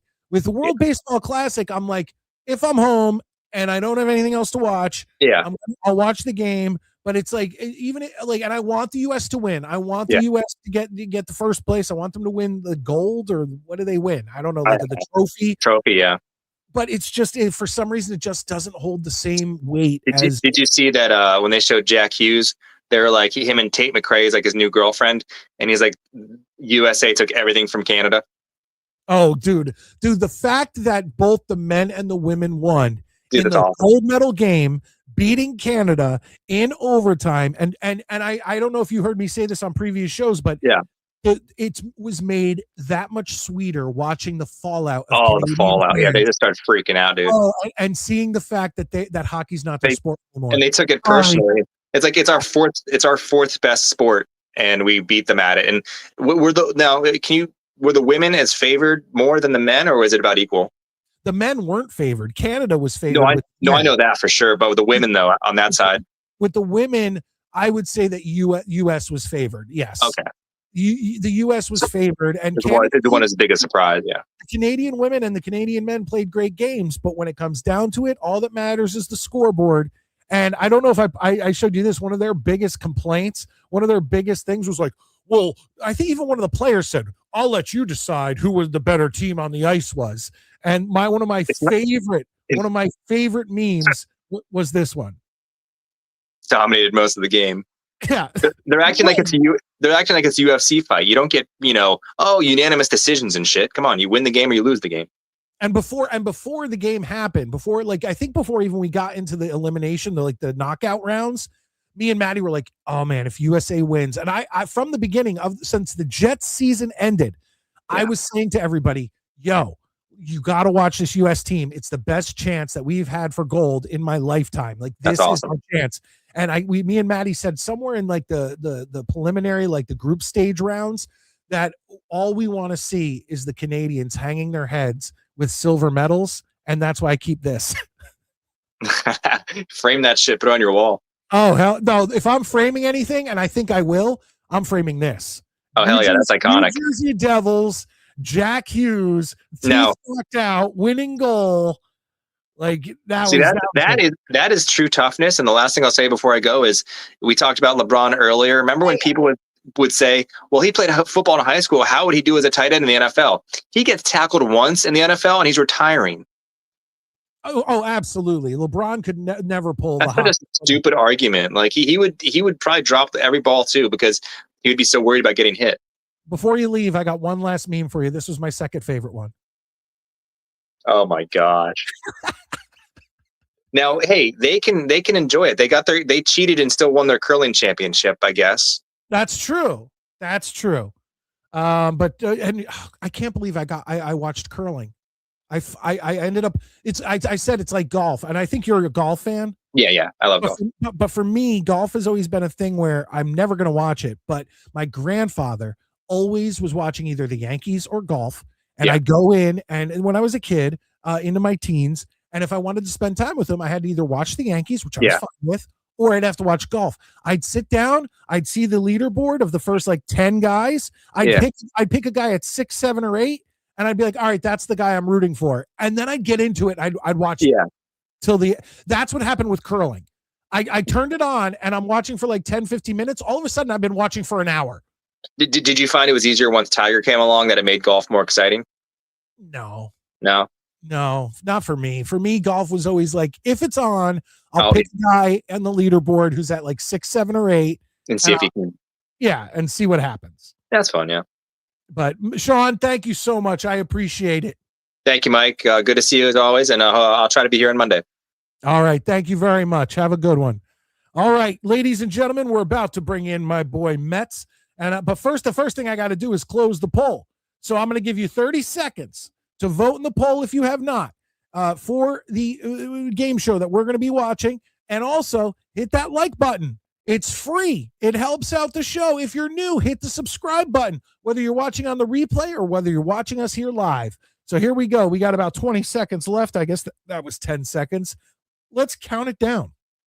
15, 14, 13, 12, 11, 10, 9, 8, 7, 6, 5, 4, 3, 2, 1. And I close end poll. Let's see what we got here. Still wins. Unbelievable. Ladies and gentlemen, undefeated Family Feud with Richard Dawson coming in with 44% of the vote, with almost 40 votes. Guys, awesome. Nickelodeon Guts and Newlywed Game tie at 28%. Wow. Unbelievable. Maybe now one of these weeks I'll just do Guts versus Newlywed Game and see what happens. Or maybe I'll do that on one of the shows I'm going to do, extra shows I'm going to do this week, since my family's going to be gone all week. Maybe I'll do that on one of those shows so I don't interrupt Family Feud with Richard Dawson. We don't want to interrupt that because you guys just love your Family Feud. All right, here we go. Let me just go through these. Let's see here. Yeah, women were favored. Absolutely. USA upset over Soviet Union in semifinals. Love that movie so much. Oh, the movie's outstanding. Kurt Russell, hell yeah. And unfortunately, I don't know if you guys ever looked into it, but the one player who was he OC O'Callahan? If you don't want to be depressed, don't look into the story of the actor who played O'Callahan. NBA is garbage. Yeah, I only watch the NBA once it reaches the playoffs if the Knicks are in it. I'm not going to try to front like I'm a diehard Knicks fan. I'm not. Golf is fun to play, but boring to watch on TV. Matt Rempe from the New York Rangers said, screw USA and Jack Hughes. Yeah, Jack Hughes, golden goal, baby. U.S. hero. Him and Connor Hallebuck are like biggest U.S. heroes since Mike Erizzione and Jim Craig. I'm just going to, it is what it is. Made the Testaverde level. I just noticed. Hell yeah. I will check that and make sure I get you on the bottom of the screen because I want to make sure that's updated, but I very rarely update that. But now that you pointed it out, Brian, I will make sure to check that. And hopefully by Monday or next Saturday, that'll be all taken care of. At 11 or 11:30, it's Requiem time. Yeah, we're late on this Family Feud. Let's see what happens. Who are you yelling at? I don't know. Who am I yelling at? Who didn't vote for Family Feud? Hey, Newlywed Game and Guts are kick ass. We've done them on the show before, and they've been extremely entertaining. So, Ryan, a Family Feud with Richard Dawson, no doubt. I agree with you. Awesome. Because not only do we get to play the feud, which we're about to, but we also get to try to see if Richard Dawson can break his record of what we've seen, 14 mouth kisses on women who are not his girlfriend or wife, whose husbands are standing right next to them. And one girl was 13. Just saying. Just saying. I voted Newlywed Game. Thank you, Snowball from Jets Worldwide. Wide. Make sure you guys go over to Jets Worldwide and hit that thumb or hit the subscribe button. I enjoy watching other men get in trouble with their wives. Jets Snowball. Even worse than Newlywed Game, Three's a Crowd. Check out Three's a Crowd from the 70s. It's a man, and he has to answer the ridiculously sexual questions with his wife on one side of him and his secretary on the other. It's like Newlywed Game blown to new proportions. Jack Hughes has two brothers, Quinn and Luke. We know that. Who doesn't know that? Luke plays on the Devils with him. Quinn is on the Wild. We're hoping to get him to the Devils. Oh, it has to be more kisses than that. Well, we'll see. We're about to see. Ladies and gentlemen, let's bring in my co-host for the Family Feud. You love him. We love. We checked in on him earlier while he was watching NXT Vengeance. Ladies and gentlemen, Matt, how you doing? Fine. You know, I checked in on you earlier. Huh. Interesting. I saw what you were doing. You were really invested in NXT. Thanks. That wasn't a. I was just saying. It was a. Just No. All right. Well, let's do this, Mets. Let's get ready for the feud. This one is coming to us from, I believe, it doesn't say the exact date, but I believe it's January of 1980. So one of the last years of the original run. No, it came in more than that, right? Well, I mean, of Dawson's run. He'd leave the show in, 83, 84, and then Combs took over in the late 80s, early 90s? I believe Dawson left and then came back for like a season, later 94. on. Okay, that's it. That's good to know. All right, well, let's get going. I never like this view. I prefer this view. There we go, because you get a little bit more of me and Mets. So here we go, and people are saying, whoa, what's Jersey Mike's Mets? I don't know what that means. YouTube user, hi Mets. Jets Worldwide, hi Mets. So you're getting some love in the comments section. That's good. So let's get going with this feud, and I'm going to keep the original music down because sometimes they'll get me with that. So I'll keep it. Strike. Not a copyright strike, but here we go. Oh shit, Mets. Bernie, Frankie, and Gila, ready. If we're trying to beat kisses, Mets, we have 5 women in this family. And what is with that? Is that old lady in the pink dead? I don't know. What is she doing? What is that pose? Got me. All right. Well, we got 5 women on this side. Wouldn't it be great if it was 5-on-5 women? That's 10 kisses without a question. For action. And the Duff family. Tim, Carol, Bruce, Deborah, and 2 women. Dawn. Although these 2 women look very much more attractive than all 5 women on the other team. So a minimum of 7. We got a minimum of 7 kisses. It could be more, but this team, even though it only has 2 women, looks like it has like the lookers. I'm just saying at minimum we're getting 7.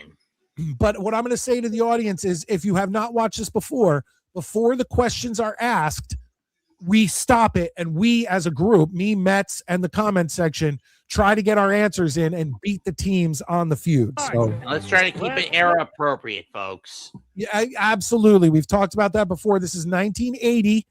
So we can't, once again, my example is if they say name the top 5 pop stars, don't throw out Lady Gaga or Taylor Swift.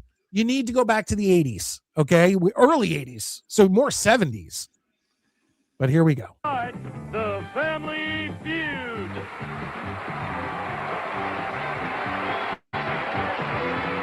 With the star of Family Feud, Richard Johnson.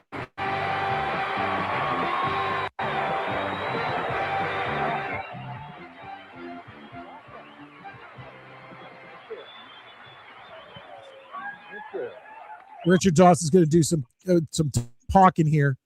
But before we do that, we'll get to YouTube user, the Jets abuser. Mets equals sexiest voice in America. It's okay. Is that so nice? Mets, why do you always look like you're so stressed out? Do you have an answer for that? I just sometimes do. I mean, I'm trying to keep myself calm. But even then, hey, old ladies can be. Well, there you go. Cousin True. Kenny says, hey, old ladies can be lookers too. Yeah, that's absolutely true. Sir Lucas says, Mets has the personality of a used map. Mop. Oh, he's going to the women. We'll pause this real quick. It says that. Oh, use mop. I'm sorry. I don't have my readers on, Mets, so O's can look like A's. You never know. Oh, come on, Scott. Get out of here. I'm not even going to address that. Mets, I would beat your ass at Family Feud. We're a team here, Mets. I'm sorry, YouTube user. We are a team. Okay, that's how we play this game as a group. Sir Luca, my used mop is insulted. He's a Mets fan. Well, yeah, he's a Mets fan. His name is Mets. Who are we talking about? Maybe Dawson? I don't know. Let's get this started. We'll bring up the volume and see. The kisses are going to start right away, folks. Here we go. How are you, Aurora? I'm fine. That's Oh, you look good. Thank you. You're looking Good colors for you there. Thank you. Let me meet your little group here. All right. This is my sister Florette. Hi, Richard. Flower. My daughter-in-law Bernie. Hey, Bernie. My daughter-in-law Frankie. Frankie. Okay, I'm sorry, Cousin Kenny. I know you said that older women can be attractive, but we are to number 4 here, and number 4 seems to be the most attractive, and she's a 4. So, I mean, let's be honest here. Let's move on one more. Gila. Hi. Ooh, no. Wait till you Oh, see these women are a girls. 3. Okay, fair enough, Mets. I'll give you 3s. But when we move to the other team, we'll see what's up. I like Bernie and Frankie's names. They're good. Because you can call up from the office and say, I'm just with Bernie and Frankie. We'll be a little late. I like with your boys. Yeah, how are you? I'm fine, thank you. Where do you live? I live in El Cajon. That's down in San Diego. Oh, is it? Right. Back on the bus. And what do you do down there, my love? Well, I'm Kenneth, right now. you have Truthfully, one of the Mets, I most- thought she said she lives.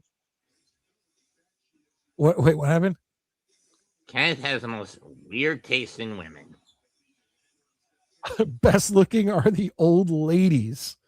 Fair enough. We like them. We like them aged, just like a fine wine or cheese. It is what it is. Family Feud question: who has the most cringe voice in the world? And the number one answers. I'm not even gonna. I'm taking those down immediately, Mets. Don't worry. We got our trolls in here tonight. YouTube user Scott Black, Ryan, those guys are trolls, so don't even pay attention to them. But yeah, I don't know. This team is not looking great. We're gonna see. All right, let's hit play. I'm a housewife, but I'm a retired medical. Oh, what I was gonna say is when she first said where she's from, I thought she said I'm from alcohol, and I was like, whoa, like you're from alcohol, like that's a whole nother world, Mets, to be from the alcohol. The only thing I can think of when it comes to that is this. Randy.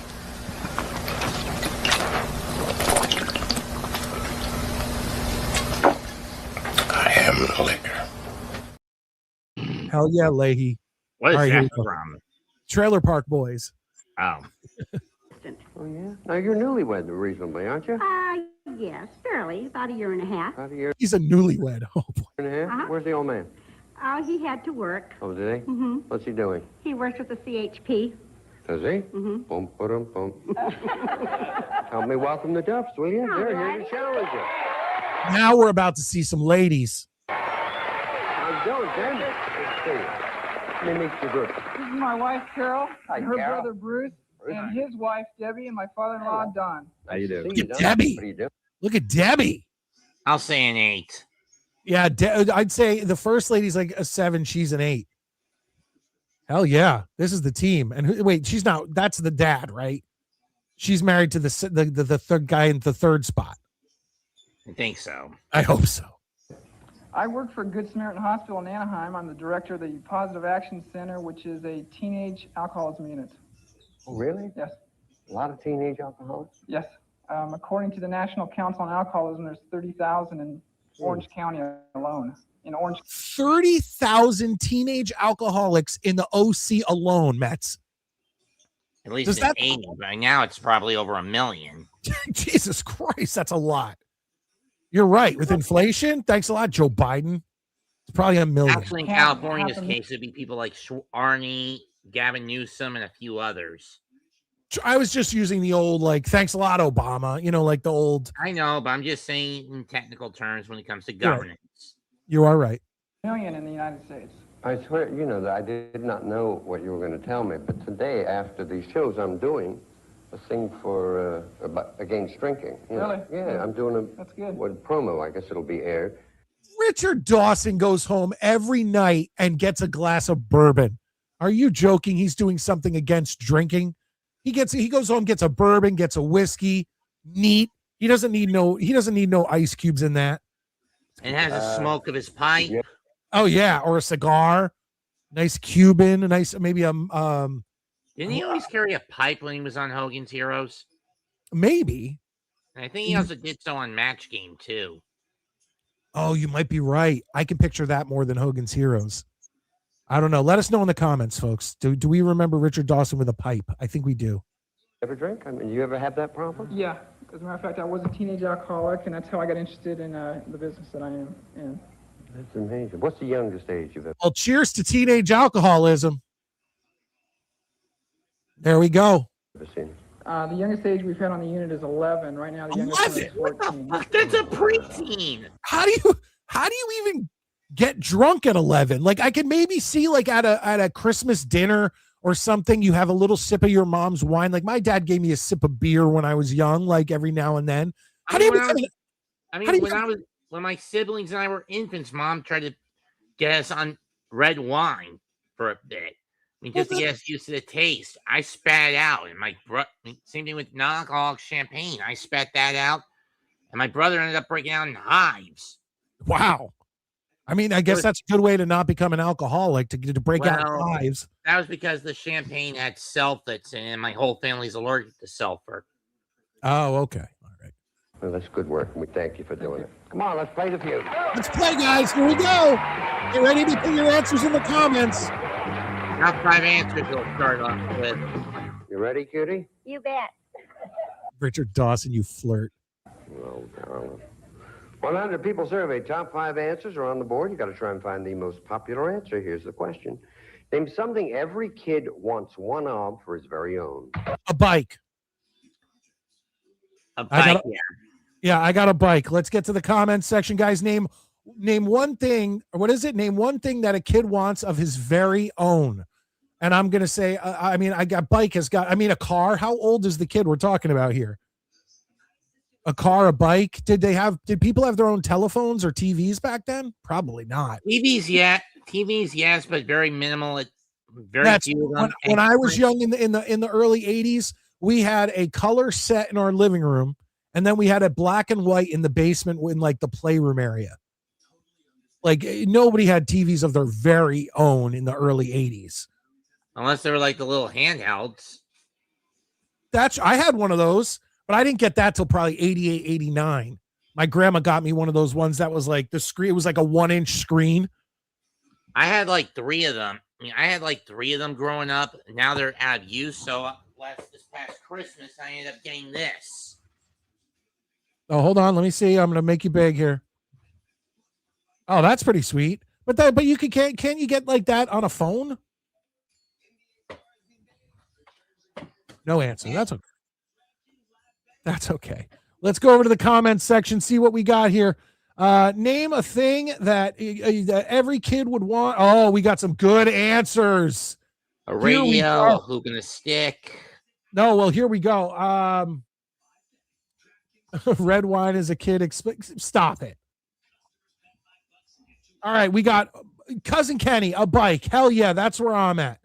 A dog. That is a great answer, Sir Luca.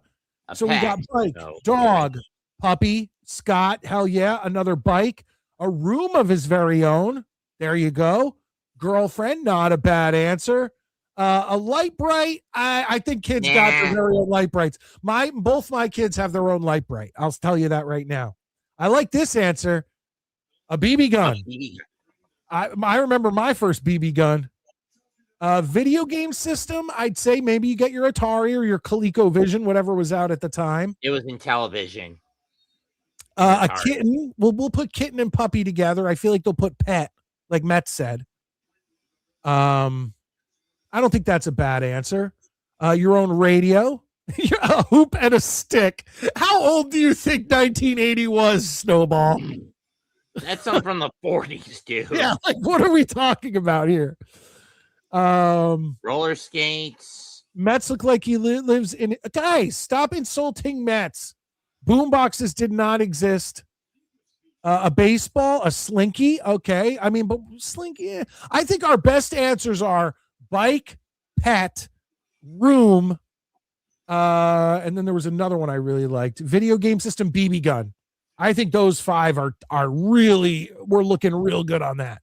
What about roller skates? Roller skates, not bad. Treehouse. Ooh, a treehouse. I didn't even think of that as something you build, not something you buy. A Jets victory. I want a Mets bobblehead. Fuck you, Scott Foster. We got to get one of those made. What? Bottle of Crown Royal. A Playboy magazine. Okay, I see what you're saying here. Let's see. Playboy even around in 80. Oh yeah, Playboy was around. Marilyn Monroe was their first centerfold. Oh, never mind then. Here we go. Let's see. A bicycle. A bicycle. Number one answer. Oh yeah. Which will play? They're going to play, my dog. Last week I was on a roll. I missed completely on the first thing, but then got the number one answer for the last like 3. All right.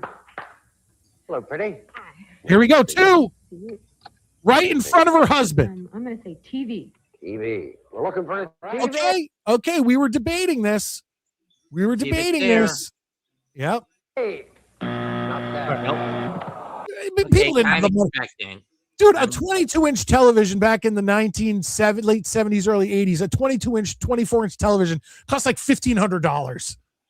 Like, come on. First strike. Bruce. Nice to meet you, Richard. Nice to see you, sir. Something every kid wants one of for his very own. A pet? How about roller skates? All right. Oh, And I said that. we have that in our chat. Roller skates. Is there? Not there. Not there. Hi, pretty. Right. Sorry, Sir Luca. What do you think? 3. I'm going Oh, to say she a is dog. good. A dog. Yeah. A dog. Let's see a dog. A pet. Number 2. Hell yeah. There it's gone. Puppy. Happy to meet you, Richard. Dog. I think every kid wants one. Oh, for his very own.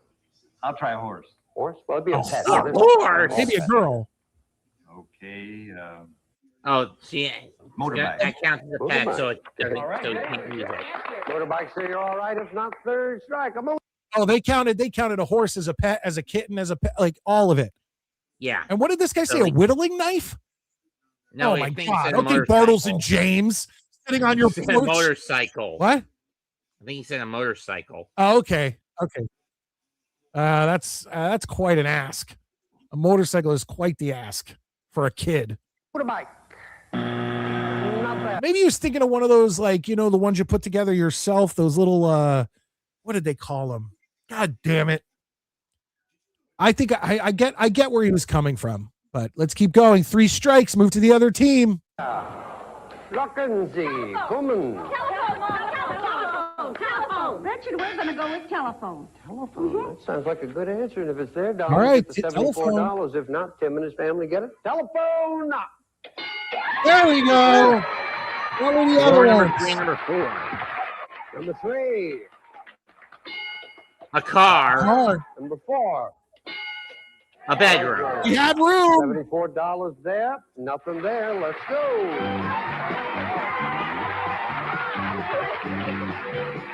Got 5 answers again. Ooh, that's 3. That's 3. Oh no, that's 4 because he kissed the hot girl on the lips. Mm-hmm. Did he? Yes, he did. I checked. Yeah, look, there it is. There it is. All right. Car. Number 4. Bedroom. $74 there. Nothing there. Let's go. Here we go, folks. Get ready to answer. How are you? That's 4. Nice to see Right you, there. little Florette.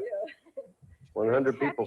Oh, thank you. You're happy to be here? Mm-hmm. We're all happy to be here. 100 people surveyed. Top 5 answers are on the board. Here's the question. Name something that has a crew. A ship. A construction team. So we got a ship. I think that's your better answer, Mats. I think you got me on this one. So I think we have ship, and I have a construction team. What about a stock car pit? That's good. Or any kind of racing pit. Any kind of racing pit, whether it's stock car, Indy car. I mean, it is what it is. Get your answers in, folks. We want to beat these losers from the 1980s. Name something that has a crew. And me and Mets have his answers: a pit crew, a ship crew, and I have a construction crew. Baseball team. That's a rough. I don't know. What kind of crew are you talking about? Like a field crew, maybe. Landscapers. Yeah, landscaping crew. That a might haircut. Okay, I get the joke. Oh, there. okay, A a crew cut. I get Yes. the joke. I get the joke. Yes, cruise ship. That I think that would go in with Mets. Any kind of ship. Commercial air flight. Yes, absolutely. You got your stewardesses. Mets voice guys.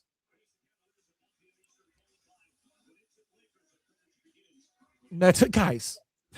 I'm not going to do this.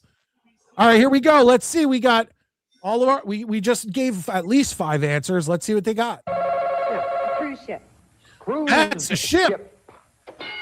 Number Got one. Number 1. Good job, Mets. Richard, we're going to play. Okay. Come on. Man, these old hags are slow on the draw. Yeah, they're having a hard time with the with the quickness. I agree there. Look up there. There's only one answer up there, but something that has a crew. They have a crew in rowing. There it is. Scott. Going to conclude that the same? Oh, I saw them rowing the Titanic. Wait, can they not? They're not going to count it. It's the same as a cruise ship. Made that one mistake. That's not the same. Crew in like high school or college is like row. Big difference from a crew on a ship that shovels charcoal into a fire if you're going back to the Titanic era, or people who perform on a ship or service, do services on a cruise ship. That's totally different. I think he should have gotten. I don't know, but I guess they lumped it together. Up to take on ice. He just made a Titanic joke. As a crew. 30 seconds. You see, you can make jokes about the Titanic because it was so far in the past, and now you can start making 9/11 jokes because that was 30 years ago. Please, 25. But who's counting? Yeah, who's counting? Oh, I hate when they can't give an answer. Come on now, this hot lady got it. Here we go. How about an airline? You got that? Hell yeah!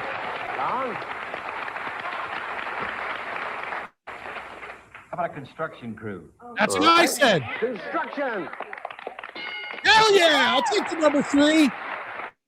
$89. Racing. Stock car racing. How about service, Navy, something like that? Well, that'd be in boats and ships, wouldn't it? I mean, if you're going to have rowing for boats, I'm sure you'll have Navy. Racing crew. Yeah, definitely Mets. Strike 2. Jesus. Pretty Carol. Camera crew. Film crew, of course, that would work. Camera crew.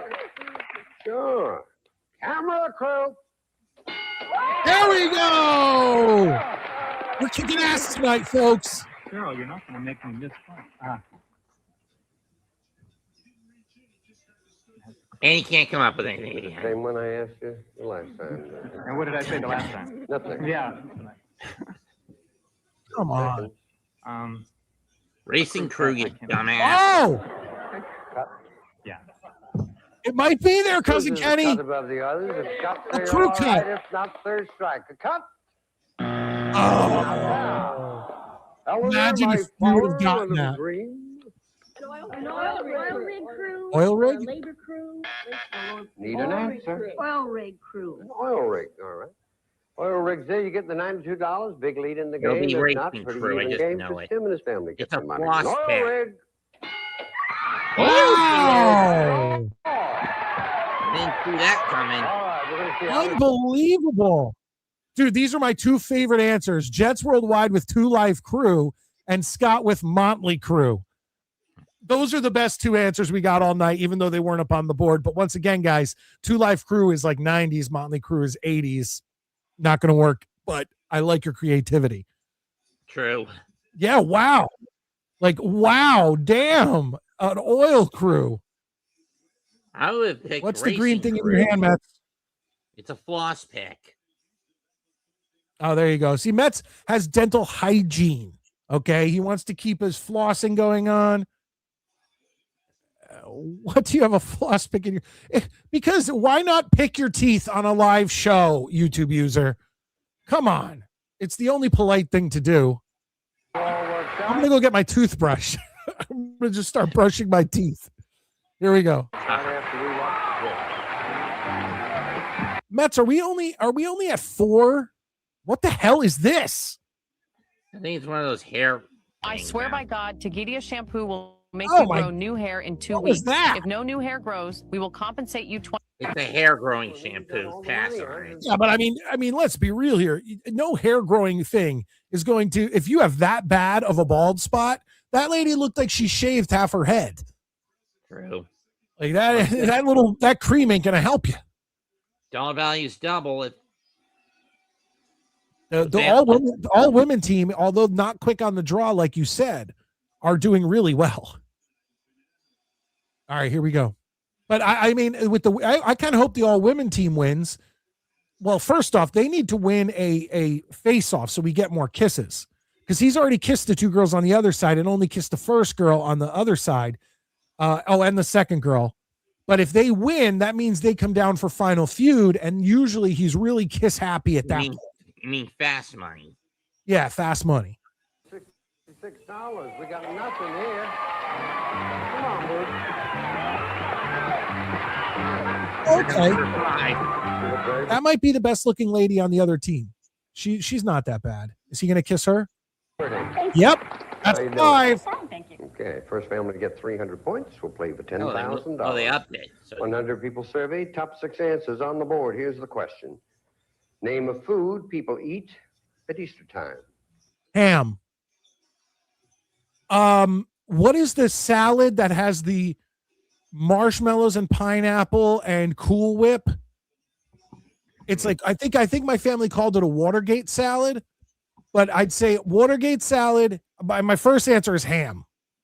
What do you got, Mets? And people in the comments, name a food you eat at Easter. It's called a water. It's a pineapple fluff salad, also called a Watergate fluff salad. There you go. I'm also going to say a chocolate bunny. I usually eat pasta or seafood. Really? What kind of seafood? Actually, it's just linguine and clams, linguine with shrimp scampi. Oh, my wife made an amazing shrimp scampi the other night. It was so good. We also do ham. Well, here we go. Scott, ham. Brian, ham. Then we got ambrosia salad. Now, is that Watergate? It's the same as the pineapple fluff. Okay, so we all got ambrosia Watergate salad, Jello. Variation of ambrosia salad.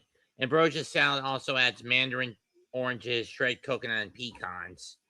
Okay. Then we got deviled eggs. That's not bad. It's Easter eggs. Okay, we got you. A fruit salad. Hell yeah, nice and fresh fruit, bringing spring in. I like that. Scott eats Italian people, so I mean that's interesting. I don't want to murder anybody and eat their flesh, but Scott likes Italians. I hear some people eat lamb. Oh, lamb. That's a good one. Cranberry sauce. Cranberry sauce and turkey to me, that's Thanksgiving. Dinner rolls. YouTube user, they do that on your own time, buddy. Do that on your own time. Stuffing, guys. I think with turkey, dinner rolls, cranberry sauce, and stuffing, you're getting Thanksgiving mixed up with Easter here. Peeps. Okay, there you go. Cannoli. There you go. Some gabagool. Iranian. Chicken. Green bean casserole. All right, we got a lot of answers in here. I think we got this one. Yeah, Sir Luca, lamb. Metz had mentioned that. But I think ham is going to be the number one answer. Let's go. Easter eggs, hard-boiled eggs. Easter egg? How did none of us say Easter eggs? It beats me. Like, that's the most obvious answer, but I think we're all thinking like Easter. The plastic eggs with the jelly beans inside them. No, I think we're all thinking dinner food, or lunch food that you'd have when the family sits down. But that's the most obvious answer. That's going to be number one. It's got to be. Yeah.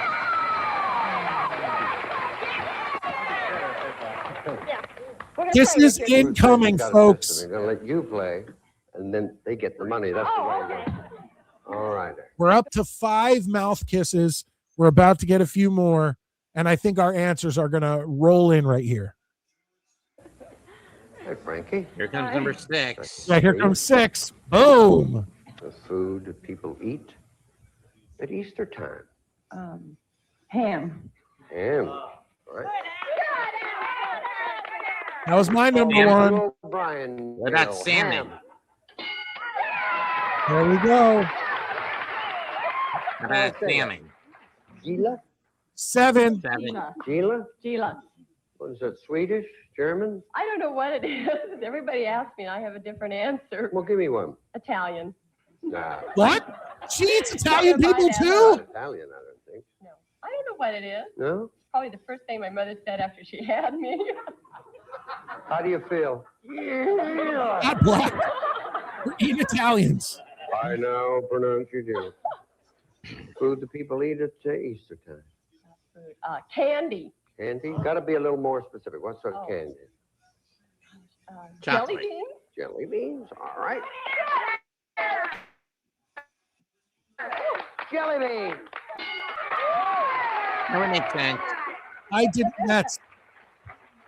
didn't even think, even though someone put in Peeps, I didn't think to go to the food in an Easter or the candy in an Easter basket, which would be, Easter eggs, which would be jelly beans, which would be Peeps, things like that. Or I said a chocolate bunny.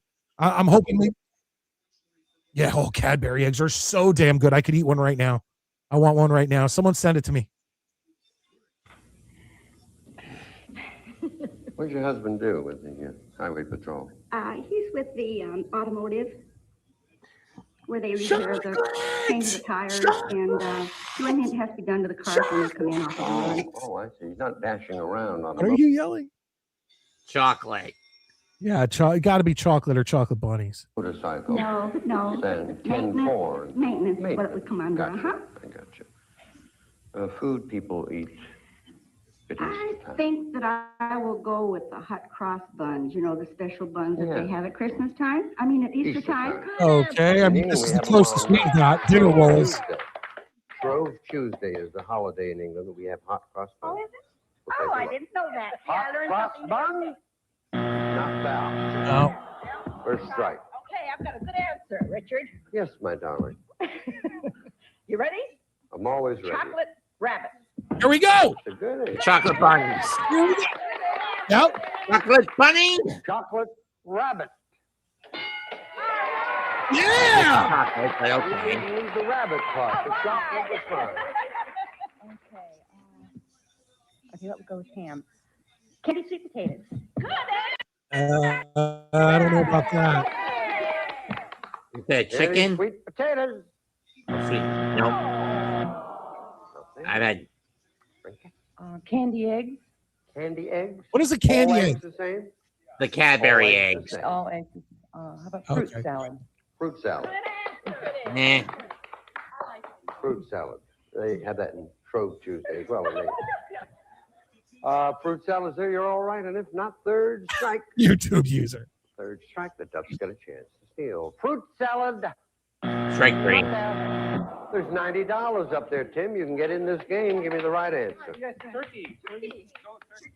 Richard, I think we're going to go with turkey. Turkey? If it's there, you're in the game with the Idiot. $90. If not, Hey, Norm, Rashad, put it in. Let's see what we do here. Turkey. There it is. There it is. Over number 4. Number 4, please. Lamb, I was Lamb. right. What a nice You got it, Mets. 166. Plays 90. What did Sir Luca?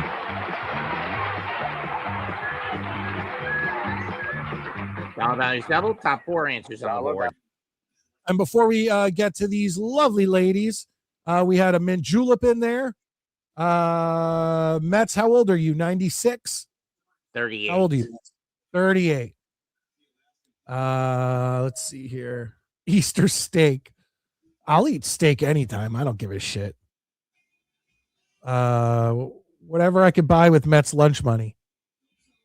I was thinking dinner food. I agree, Scott. Most of the time I was thinking dinner food also.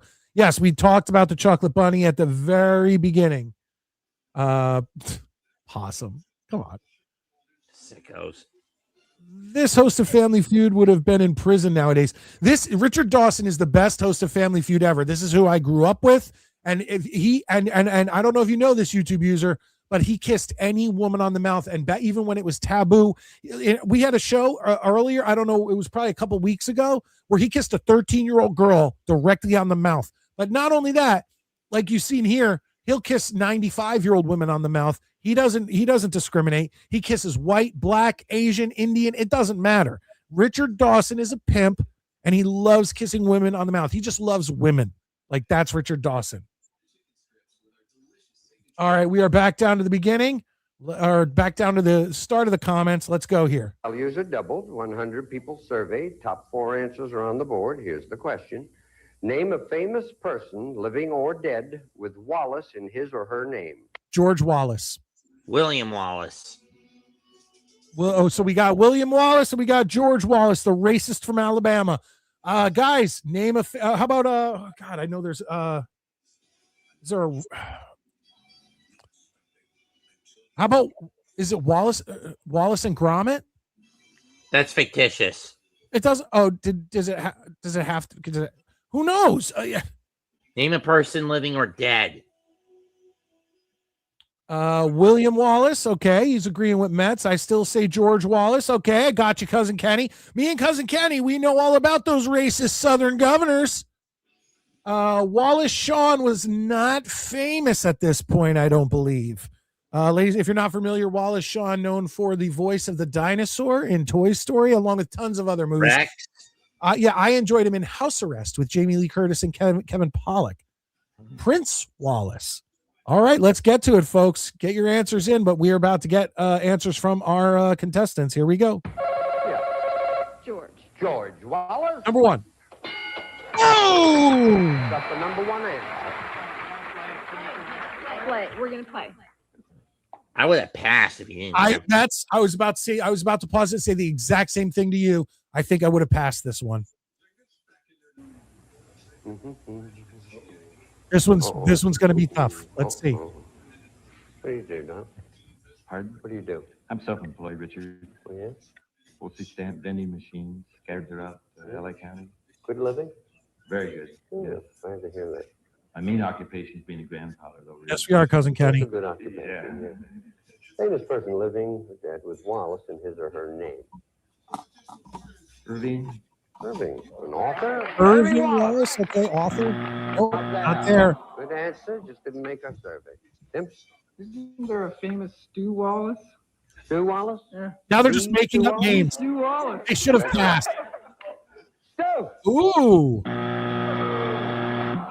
Was Mike Wallace in the news back then? Bill Wallace? I'm asking about Mike Wallace. He's a news reporter. I don't know. What about Bill Wallace? I don't know. Did you look up famous Wallaces? Working on a book with Irving at the moment. I'm going to go with Mike Wallace. There we go. 60 Minutes reporter in the late 70s. Mike Wallace. There we go. Thank you, Sir Luca. I was thinking of the stock car driver who never went anywhere. Starts all his questions off with, are you telling me that you took the money and put it there and then it's not in the bank? Where is it? Notorious Big B.I.G.? Famous person living or I like dead. Scott, General Cornwallis. Yeah, I like that. What did he do? Did famous one with Jackie Cooper. What was that? The Champ. I like that. I didn't like the other one they did. With John Boyd, did it? The little kid was all right. If he didn't have diabetes. Sickening.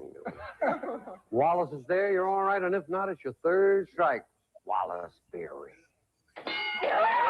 Woo! We'll never let you down, boy. Did not know that one. Old timer. The pressure's on. Is that Eli Wallace? That's There's an Eli Whitney. He lives with Stu. They got a condo down at Marina, haven't they? That's Eli Yeah, Wallach. with the boat people at Marina Del Rey. Eli. Eli's here, all right, if not third strike. I'll tell you how I feel about it. Eli! You screwed that up. He was thinking of Eli Wallach. Yeah, and you know what? She just, I mean, I could see where she could confuse it. She's hot, so it doesn't matter. She can say whatever she wants. Simpson. Well, I think we'll go with Wallace Simpson. That's right. Everybody knows that is? Answer. Yay! Isn't she the one that married the didn't- king that abdicated his Guy who throne? gave up a country. Right. That's love. Yo, that's a smart answer. Yo, these ladies got it going right now. Isn't it? Duke of Windsor, yep. Oh, be there. Come on, baby. That's Wally the Simpson's Windsor. there. You've got the money Okay. to feed the champ. Come She'll play on, for Wallace. $10,000. Be there, baby. If not, you're in the game. With what Be do there, you do? be there, be there, Wallace Simpson. be there. Oh boy, okay, who do we got? It's going to be William Number Wallace. 4. And that family just jumped out to a huge lead. Marcia Wallace. Show, right? Marsha Wallace, Mets. I don't know who that is. Can you look that up? Who's Okay. Marsha Wallace, everybody?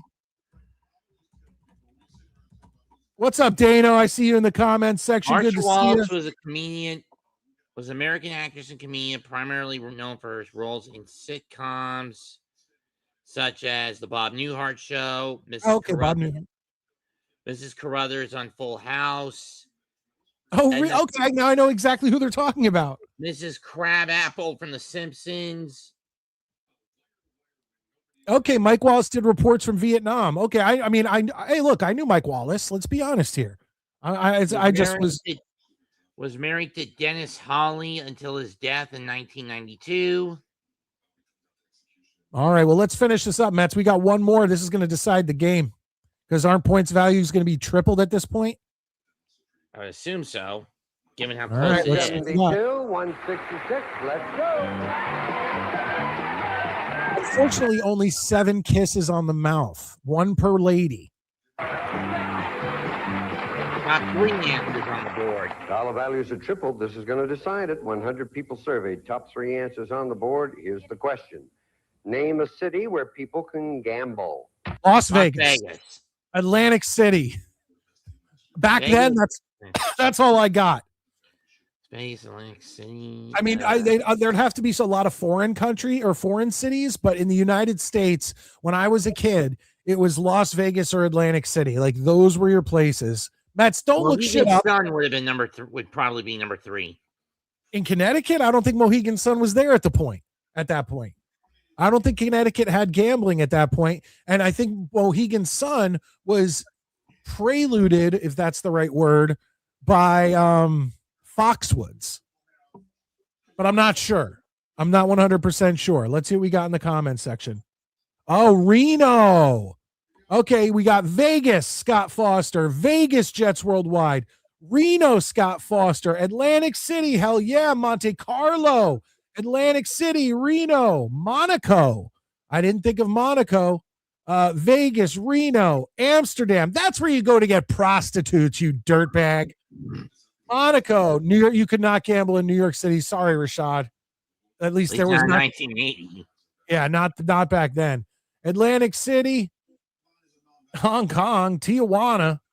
But we are all pushing Vegas and Atlantic City, and I think Reno is the other one. But let's see. Here we go. Las Vegas. Las Vegas. Got to be number 1. Yeah. What are you going to do? Play or pass? Play. They're going to play, Richard. I mean, even if you get two wrong, you've got to go Vegas, Atlantic City, Reno, and then I guess you'd have if those aren't the top 3, you could still get 2 wrong. You still get 3 extra answers. So let's see what we got. City where people can gamble. Richard, I'm going to say Atlantic City. There we go. City. Oh, that's number 3. Well, what's number 2? It's got to be Reno. The right answer will give you the right to play for $10,000. I'm going to say Reno. Here we go. Reno makes you the champ if it's there. If not, first strike. Reno. There it is. Good job, Midnight Light comment section. Looks like we're only going to get 9 kisses at most. At most. Nice game. Congratulations. Little dollars, you got 160. He might go down this list. He might go down here and just kiss them all. Here we go. We're at 7, 8. Have a safe journey home. Thank Here we go. 9, 10, 11. Oh, we're gonna break records. 12, 13. Folks, we are 1 away, 1 kiss away from tying our record of 14. If they bring down 2 girls, we might see the record broken tonight. Let's see who he brings down. At least 1 girl. Come on, at least 1 girl, because he could get 2 in on her. Who's gonna play? Let's go. Get the hot one. People, come on. The hot one. We're breaking it tonight, Mets. I think we're meeting it because we're definitely meeting it. We're at 13, but that girl is hot enough where he's going to try to get more than 1 in. Here we go. This just got even more exciting. Who's first? You're first? Okay. Bruce and Deborah are going for $10,000 right after we watch. I'm excited. I am excited, folks. Stay tuned for a special free offer from Puritan's Pride. Finding my family's vitamins through the Puritan's Pride catalog saves me both time and money. With Puritan's Pride, I get the finest quality. You ready? Hold on, Jets Worldwide. I want to point out that every time he goes down and kisses everybody, when he goes to shake the men's hands, I feel like it's his natural instinct that I'm like, he's going to kiss the dude. Like he's going to forget and kiss the dude. The old lady slipped the tongue. Well, that one lady wanted to. She was like, oh, give me one. There's people who do that. There's women who come on the show and they're like, they give him a kiss and they're like, oh, and my aunt couldn't be here. Can I get one for her? Just to get an extra Richard Dawson kiss. Oh, here we go. This is exciting. We wish you lots of luck. $10,000. I thought we were done with the kisses. Give me 15 seconds, please. When people have the blue. Once again, in the fast money, we just kind of scream it out as we go. Let them kind of go. I'm not going to pause it after every question. How long do they usually have them? Well, I didn't hear that full question. You ready? Ready. We wish you lots of luck. $10,000 for you. Deborah can't hear us. Give me 15 seconds, please. When people have the blues, how long do they usually have them? 6 months. 1 day. Name something you buy pickled. 3 weeks. Eggs. Eggs. Eggs. Something people wear for protection. Condom. A mask. Something people drink with dinner. Beer. Milk. A state with a desert. Turn around. Oh, You you get the last one in time. That sucks. That sucks when you can't even give a. I mean, Richard could ask those questions a little quicker. Let's be honest here. But I had a lot of his same answers. Here we go. When people have the blues, how long they usually have them? 1 day, you said. Survey said. 40. Fair enough. That's probably number 1. Yeah, that's a good answer. Good answer. Pickled. You said pickled eggs. And I said Survey eggs. said. Oh, come on. What else do you buy pickle? Do pickles count? I was not. Pickled cucumbers, pickled chicken's feet. Aren't pickled cucumbers pickles? True. Pickled pig's knuckles. Oh, you're right. Pickled pig's feet and yeah, okay. But I still, if pickles is on there and counts, I was misled. Pickled herring. Okay, here we go. When people wear for protection. I said condom.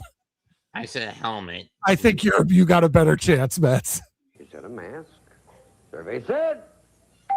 2. Boy. When people drink That with sucks. dinner, you said milk. I said milk. Survey said. Okay. 24. State with a desert we ran out of time on. So just clear. Oh, a state with a desert, Arizona Yeah, I would have said that. or New Mexico, but the board. I got a feeling Denver's going to do well. You go on back here and here. guys, we need 2 mouth kisses to break our record. Here we go. Here's Deba.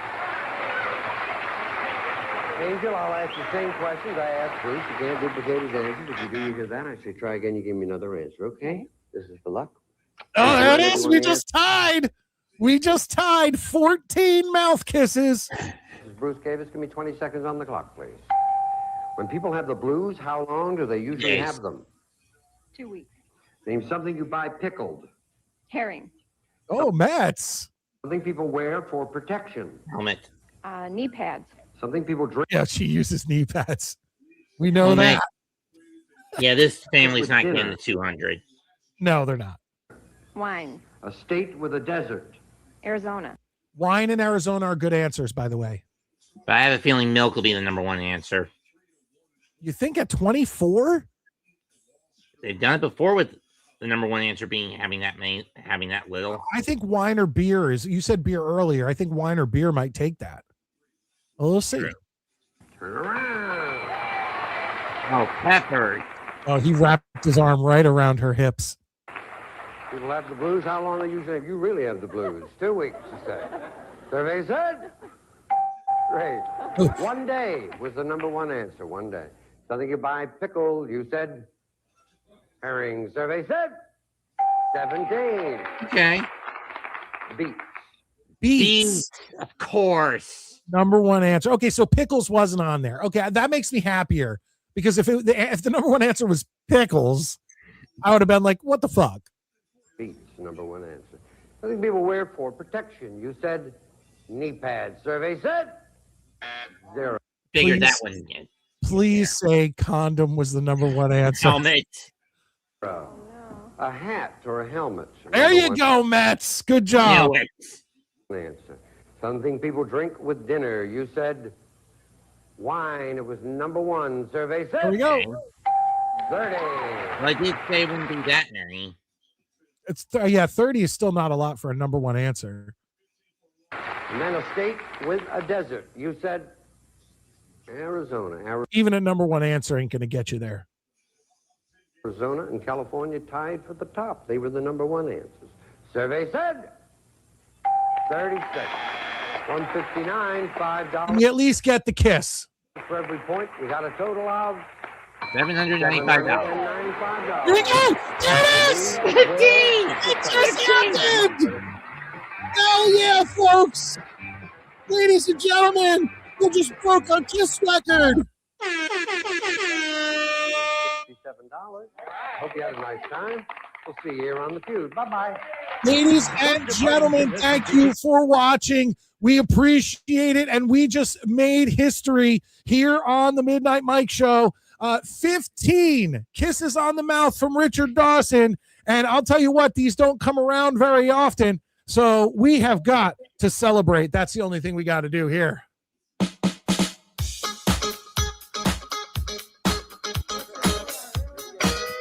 It has been at least a month since we had the record-setting 14 kisses on the mouth from Richard Dawson. And tonight, on March 7th, 2026, record broken, 15 kisses on the mouth. Thank you, Pimp Richard Dawson.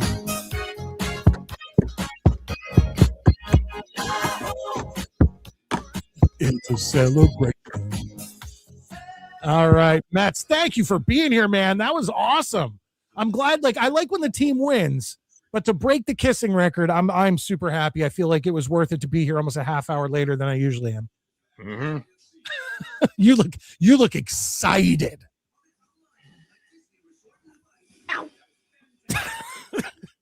Mets, you going to be here next week? I think I'm going to keep Family Feud on this list.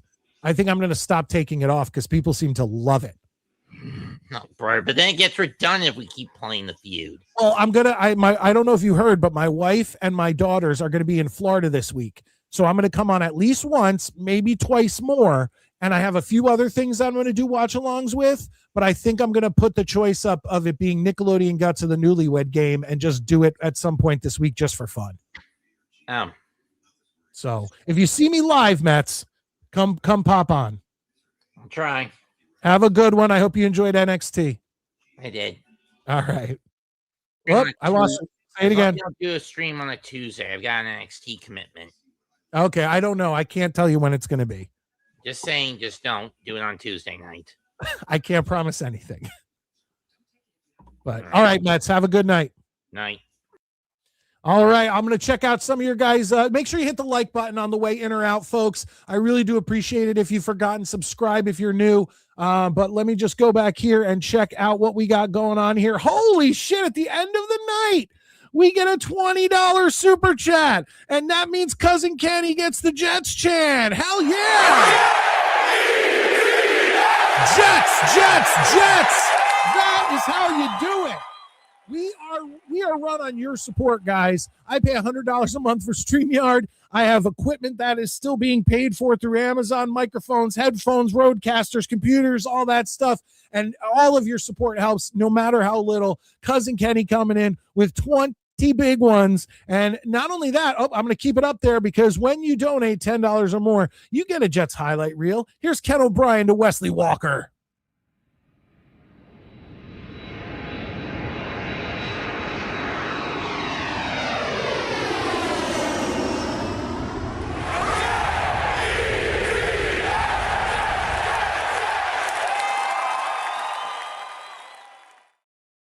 Cousin Kenny comes in, says Richard Dawson and my house going into I